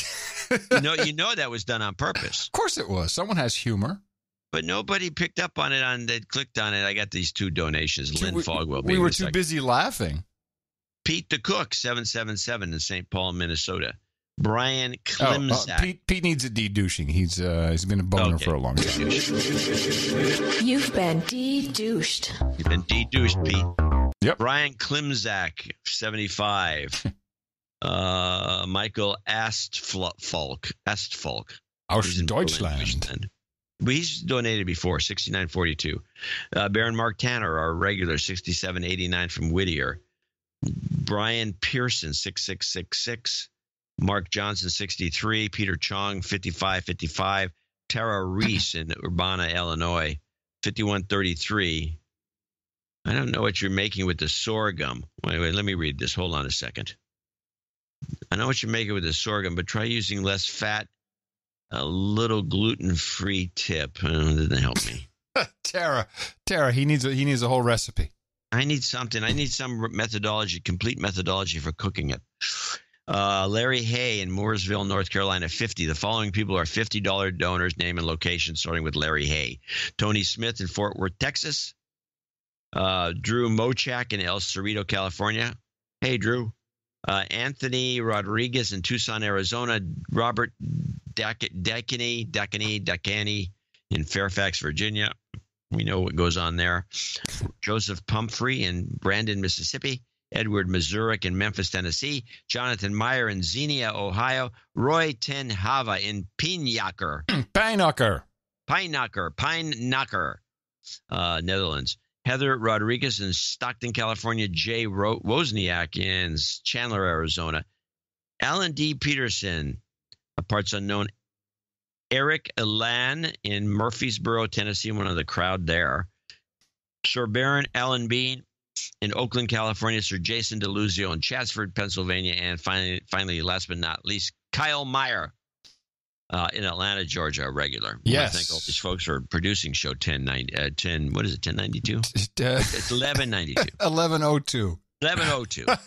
It's Thursday. Well, thank you very much, producers. Good work. This is very helpful. We appreciate your contributions. Those from people came under 50 for anonymity or on one of our programs. Definitely check them out. They're sustaining programs, and we appreciate that a lot. And you can support the work for the coming Sunday show at Dvorak.org/NA. You recall on the last show we spoke of Jim Watts, human resource, Reed, who is a world-class World Cup luge competitor. Yes. A luge racer, which we're kind of all jacked about, I have to say. I saw a video of him. Holy crap. Is he good? Very good. I say when he was in Korea. Oh, my goodness, it was great. And this, of course, propagates throughout our Value for Value network. Sir Chris, the drunken minstrel from Australia, he said, Adam, given the esteemed nature of the activity of our producer, Jim Watts, human resource, at being a World Cup luge racer, I thought it appropriate to create a custom karma for young Reed to afford him every opportunity of success. And this won't work probably on Skype because it's a stereo effect, but here it is. You've got karma. That was a goat luging from left to right throughout your brain. Goat luging. It was the goat luging. Wow. Yeah, I know. Wow, right? We have... Now, go and find that at MSNBC. Go and find someone with that creativity and actually execute it and have it ready for the next show. They don't even know what a goat is. A goat? Greatest of all time? Jobs, and jobs. Let's vote for jobs. You've got karma. All right, everybody, there's your gratuitous karma. It's your birthday. And here's the list for for today, January 10th, 2019. First belated birthday to Scott Alvarado, who celebrated on the 6th. Sorry we missed you there, Scott. Al Aversa says happy birthday to his dad, Len. He celebrates tomorrow. And Brandon Gruber says happy birthday to his smoking hot wife, Dame Illuminati. We say the same here from your buddies at the best podcast in the universe. No title changes for today, but we do have a daming and a knighting to take place. So we'll grab our blades. Yes, I see it. Perfect. On to the podium, Jennifer Weeda, Matt Weaver, and Brandon Gruber. You three have supported the No Agenda Show in the amount of $1,000 or more, and therefore I'm very proud to bring you into the round table of the Knights and the Dames and pronounce to Kate the Dame Jennifer of the Gypsy Nation. Sir 737, Knight of the Bozosphere, and Sir Brandon, Knight of the Bare Metal State Machine. You have at the table hookers and blow, red poison, Chardonnay, pierogies, and peppermint schnapps. We got chilled Polish potato vodka, harlots and handel, Rubenesque women and rosé, beer and blunts, redhead and rye, sparkling cider and escorts, ginger ale and gerbils, breast milk and pablum, and mutton and mead. And please go to noagendanation.com/rings. Let Eric the Shill know what size you need, and all the details will get out to you as soon as possible. And thank you for supporting the work. Thank you for supporting the show. And thank you for the value that you've put back into the network. It is highly appreciated. And we should mention there's some ring sizes that we ran out of. There's a new order just went out. Yep, I saw the invoice. Bunch of rings. So quite a bunch of rings coming in. It's so great people achieve this. I mean, like, we got to go get the rings. Like, holy crap, I forgot about the rings. I'm glad you're running the finances. We had a bunch of people at the meetup with the rings on. Oh, it's the best. Yeah, people show up with rings. Remember, 22nd of February, meetup in Des Moines, Iowa. Details coming. Yesterday, Sir Gene dropped by the common law condo. He said, I got something for you. Come down. I'm like, all right. And he gave me a 2019 survival package consisting of a collection of metal straws, which we'll be needing, of course, with the elimination of all straws, and a 2-pack of yellow vests. Now, knowing that Gene is obviously some sort of handler of sorts, being the direct Russian contact of the show for many years, you know, I met him in Dallas, and when I moved to Austin, he moved to Austin. Just saying. Well, maybe he likes Austin. And he's invited the keeper and I to the Russian New Year Sunday. Yeah, the Russians have, I didn't know there's a Russian New Year. Yeah, I think it's the Orthodox thing. It's on the 12th or maybe 13th. Yeah, which is basically really, really sickening food and great vodka. You know, it's like beets and eggs and you go like, oh, this is so interesting. Oh, this is great what you guys eat. By the way, you eat shit in Russia. It's horrible. except for that they have a carbonated drink. I forget the name already. It's kind of like a vodka. Yes, that's the one. That's my favorite of all of them. But the yellow jackets are appreciated. I don't know if the yellow vest revolution will come to the United States. It is everywhere. Well, it definitely isn't coming to Austin. No, we got equity coming to Austin. Here's the latest in France, what is happening, and there's a new twist in everything. The Prime Minister yesterday said that against ultra-violence, the only answer is ultra-toughness.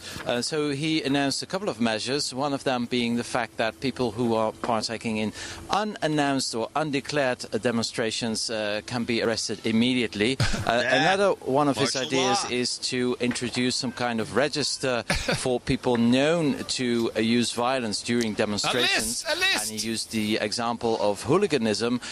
In the beginning of this century, France and many other European countries tackled hooliganism by introducing stadium bans for well-known hooligans. Edouard Philippe, the Prime Minister, wants something similar now for people who are violent during demonstrations. This is not really new, actually. It's already a law that has been passed in the Senate, but not yet in the lower house in France last year. So the measures and the law and the text, everything is already ready. So it's now up to the French Parliament to decide whether they want to implement these new measures. Hold on, did he say the tax? What? Here. So the measures and the law and the text, everything is... Yeah. Or text, maybe text. So the measures... Or a tax. No, I think text. the texts. Yeah, go one more time. In the lower house in France last year. So the measures and the law and the text, everything is already ready. I think it's the text, because he's saying that the law is ready to be passed. It's the text of the law. So it's now up to the French Parliament to decide whether they want to implement these new measures to tackle the extreme violence we've seen over the last couple of weeks during the demonstrations of the Yellow Vests. Yes, because the public must know that this is not just people who are angry and citizens like their neighbors. No. This is hooligans, people who hate gays and are anti-Semitic, and that's the people. So we have to put them on a list. Now the French aren't that stupid. And don't go out protesting unless it's pre-approved and you've been registered as well. Everything's going to be good. Registered. I put in the show notes 2 versions of the fantastic Kurt Vonnegut story. Harrison Bergeron. Two complete different interpretations of the story. One is 20 minutes, is very short, but I did not know, and one of our producers tweeted this to me, that there was a full version with Christopher Plummer starring in it of this story. And if you don't know Harrison Bergeron, what the story is, you must get this from the show notes, nashownotes.com. I'll make sure it's highlighted prominently, or just go to the YouTubes and look for Harrison Bergeron movie, Vonnegut maybe, and it's about an hour and 37 minutes. But it shows you to the T what we are going through today in social justice and how we are trying to equalize everybody and make it all fair, and, well, obviously, how it works out in the story. Have you ever seen that? I know we've talked about it. Have you ever actually seen one of those movies? Probably. I just so long ago. Well, yes. I might have seen it years ago, and I don't even remember. I don't remember much. But I do remember my commentary that, these guys are bringing out, they're running people off of campus. They're not letting people speak, the Giannis's and all these other characters. It always backfires. And now you have a situation where, of all people, was disinvited to an event, is, of all people, is the really famous old lefty from the past, Angela Davis. She was dissing Angela Davis? Play it. Oh, my goodness. Civil rights leader Angela Davis has responded to the Birmingham Civil Rights Institute's decision to revoke a human rights award in her honor over her activism for Palestinian rights and criticism of Israel. Davis says she was stunned by the move. In a statement, she responded, "The rescinding of this invitation and the cancellation of the event where I was scheduled to speak was not primarily an attack against me, but rather against the very spirit of the indivisibility of justice," she said. Davis will instead appear at an alternative event in Birmingham in her honor. Oh, man. Goes going around, crazy. bites you in the ass, doesn't it? Going crazy. I've been working on this this document that's produced by the Equity Office in Austin. I can't go through it today. But, man, we're a bunch of racist people here in Austin. If you read this report. Everything's institutionalized. All racism in Austin is institutionalized racist. It is. Yeah. I mean, when you read it, I don't know if it's, I don't know. I'm marking it up. There's a lot to go through. I'll see if I think it's show worthy. Some of it. Some of it's just crazy. But, yeah, Austin is kind of the pinnacle, kind of the prime example. Segregated schools.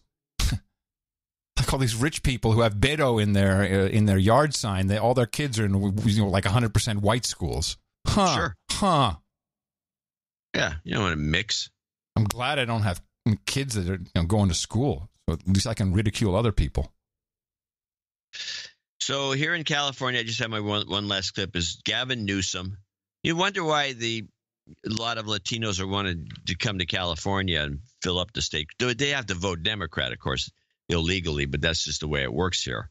But Newsom's giving away free medical to everybody. In In California, Governor Gavin Newsom introduced a health care proposal on his first day in office that would strengthen the Affordable Care Act and expand health care access for undocumented youth up to the age of 26. California's Medicaid program currently covers undocumented youth up to the age of 19. The plan would also restore the individual mandate in California, which was revoked in the 2017 Republican tax bill. Wow, you guys got your own country going over there. Oh, yeah. And apparently de Blasio is going to try and do the same thing in New York, same kind of thing. Oh, New York, by the way. Show up and you get free medical. Most segregated schools in the United States in New York. Yeah, well. Tell that to the judge. Yeah. Maybe you East and West Coasters, you should get together. I'm feeling pretty good here in the flyover part of the country. I think we should become pretty good. A separate kind of a split state with the big middle. I do have a report. I got it since we have a few more minutes here. There's a couple things I can do. Other stuff will move over to Sunday. Modern problems in the UK. Well, we've got a monster of a fatberg under the seafront here in Sidmouth. It's about 64 metres long, we think, which is the equivalent of about 6 double-decker buses. So this is created by fat, but also with wet wipes and things. So our message, particularly around toilet and the way people use their toilets, is to only flush the 3 Ps. That is pee, paper and poo. Woo! And nothing else. Everything else needs to go in the bin. And the same applies with fat in the kitchen sink. Don't pour hot fat down the kitchen sink. It needs to go into a container and also put in the bin. This is really... That's not true. What? You can emulsify fat with some soap and hot water, and it's fine to dump it down the drain. Have you seen any of these fatbergs in the sewer? No. It's so 60 meters long. Well, that's because people put fat down the drain when they don't emulsify. Well, what's getting blamed for it is toilet wipes. That's the one thing I keep hearing is toilet wipes. Are they going to go the way of the straw? I'll bet you they are. Maybe. This is our exit strategy. We need recyclable toilet wipes or something like that, or that we there make you them. Go. Yeah, you wipe your butt and then you wash it in the washing machine a few times, and then you can use it again. No, or it should or maybe better. Nah, people aren't going to do that. We should have some kind of butt wipe where it's kind of like a mitten, and so after you've wiped, then you fold it inside out. Wipe again. No, then you can dispose of it in the bin. So the whole thing is just maybe I think maybe everyone should get one of those smart toilets. It already sounds like an expensive item. This just doesn't sound like a great exit strategy, is what I'm thinking. Well, no. Well, that's all these ideas have been. Oh man, you can be so mean to me now. Well, I got some bad ones too. See, Cheryl Atkinson. Yeah, Cheryl Atkinson is back on the vaccine thing. Showing that the researcher who was the professor who was asked to testify on behalf of the government told them that in some cases vaccines do cause autism, and so it's not really new information, but she's bringing it back, and I'm happy she's doing that. Would you like to hear that? Well, I'm wondering why she doesn't do more stuff. She focuses on this too much, but yes, play it because nobody else is. And I believe the reason that she does this is because it was exactly these stories that got her fired in the first place. So she is kind of she's got a bone to pick. She does. Two-parter, 30 seconds on the first one. Today we investigate one of the biggest medical controversies of our time, vaccines. There's little dispute about this much. Vaccines save many lives, and rarely they injure or kill. A special federal vaccine court has paid out billions for injuries from brain damage to death, but not for the form of brain injury we call autism. Now we have remarkable new information. A respected pro-vaccine medical expert used by the federal government to debunk the vaccine autism link says vaccines can cause autism after all. He claims he told that to government officials long ago, but they kept it secret. So for those who don't remember Cheryl Atkinson, she worked for CBS News, and she was removed after it was the vaccine story, I think, that she got removed for. I thought it was a couple of different things, but also then she claims that the government was hacked her computer, and there's some some evidence of that. And they were tracking her, and whatever. Well, here's the second part. And of course she comes in with Kennedy, with the Kennedy kid, who understands what's going on and is obviously a problem for everybody. A reminder that in the United States of Gitmo Nation, vaccines are pretty much indemnified. If you die or become otherwise ill from a vaccination, the pharmaceutical companies have indemnity. It's a governmental indemnity. There is a vaccine court, and they do dole out millions a year to people. And this is not publicized, as you can imagine, but if you have an issue, there is a vaccine court. But surprise, surprise, there may have been some suppressed information, and Atkinson is always on it. Dr. Zimmerman was the government's top expert witness and had testified that vaccines didn't cause autism. The debate was declared over. But now Dr. Zimmerman has provided remarkable new information. He claims that during the vaccine court hearings all those years ago, he privately told government lawyers that vaccines can and did cause autism in some children. That turnabout from the government's own chief medical expert stood to change everything about the vaccine autism debate if the public were to find out. And he has come forward and explained how he told the United States government the vaccines can cause autism in a certain subset of children. And the United States government, the Department of Justice, suppressed his true opinions. Hazelhurst discovered that later when Dr. Zimmerman evaluated Yates as a teenager. That's when he partnered with vaccine safety advocate Robert F. Kennedy Jr., who has a voice condition. This was one of the most consequential frauds. I want them to introduce me that way, or we should just do that for all these clips. And here she is, who has a voice condition. If it's like a Hummer. Yeah. Evaluated Yates as a teenager. That's when he partnered with vaccine safety advocate Robert F. Kennedy Jr., who has a voice condition. This was one of the most consequential frauds, arguably in human history. Kennedy was instrumental in convincing Dr. Zimmerman to document his remarkable claim of the government covering up his true expert opinion on vaccines and autism. Dr. Zimmerman declined our interview request and referred us to his sworn affidavit. It says on June 15, 2007, he took aside the Department of Justice or DOJ lawyers he worked for defending vaccines in vaccine court. He told them that he discovered exceptions in which vaccinations could cause autism. I explained that in a subset of children, vaccine-induced fever and immune stimulation did cause regressive brain disease with features of autism spectrum disorder. This panicked the two DOJ attorneys, and they immediately fired Zimmerman. They called, that was on a Friday, and over the weekend they called Zimmerman and said his services would no longer be needed. They wanted to silence him. Yeah, just contrast that with the Golden Globes, and we've got flu shots for you, everybody. That's how you have to kind of look at the world. Yeah, slightly different. Well, it's like the 5G reporting from the CES compared to our show.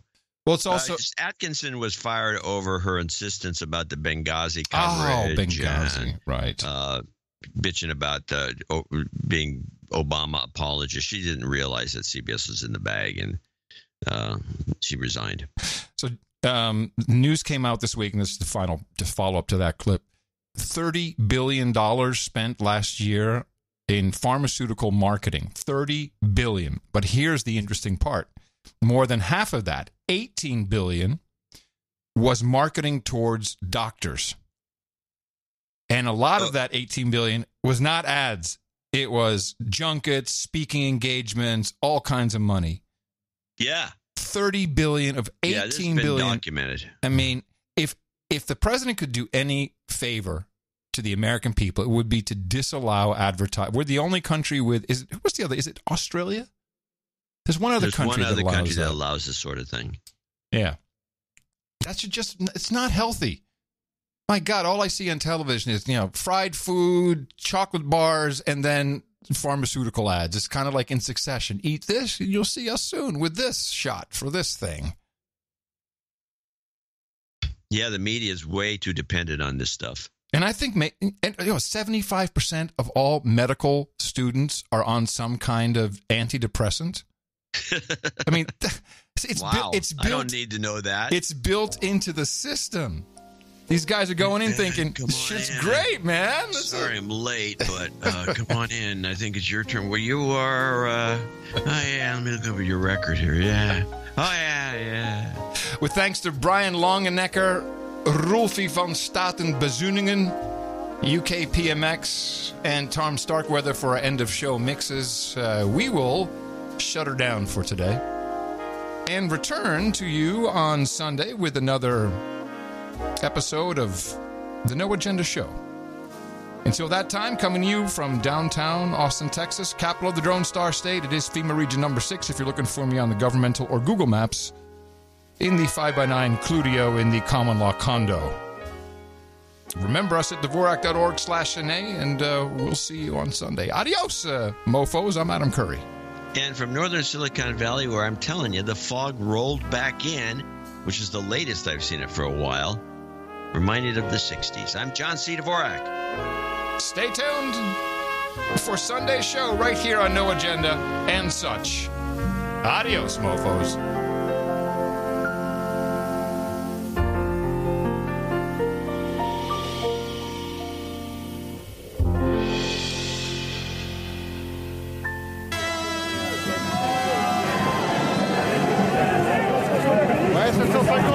Minister and his coalition partner are throwing their support behind the movement and calling out President Macron of being against his own people. The wealth gap is getting wider, and we've reached a point where there are the very rich and the very poor. Prime Minister yesterday said that against ultra-violence, the only answer is ultra-toughness.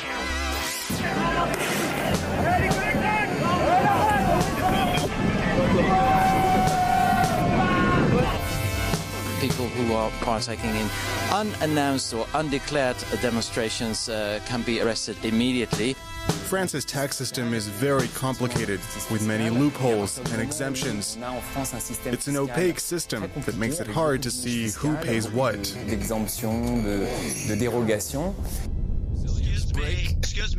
Excuse me.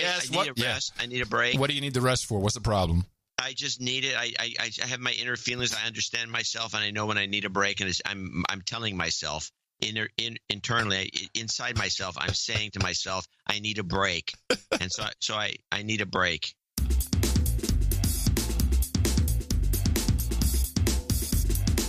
Holy moly!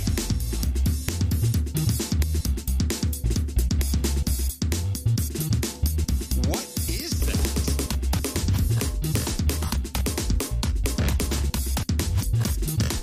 Holy moly!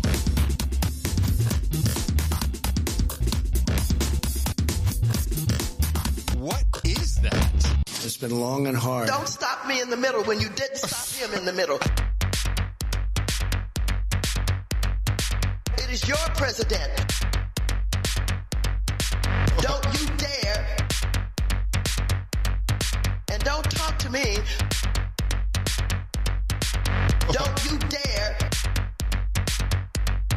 Mr. Kelly, please do not leave. Don't you dare. And don't talk to me. Don't you dare. You dare. You dare. You dare. And don't talk to me. Talk to me. Talk to me. Talk to me. Don't stop me in the middle when you get in the middle. When you get in the middle. When you get in the middle. No, I will not. No, I will not. No, I will not. No, I will not. Don't stop me in the middle when you get in the middle. When you get in the middle. Not 1 second. I do not yield. Not 1 second to you. I do not yield. Not 1 second.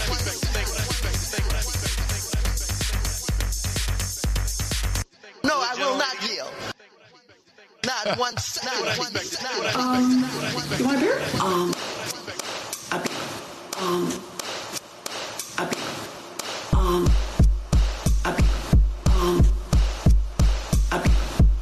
Hold on a sec. I'm gonna get me a beer.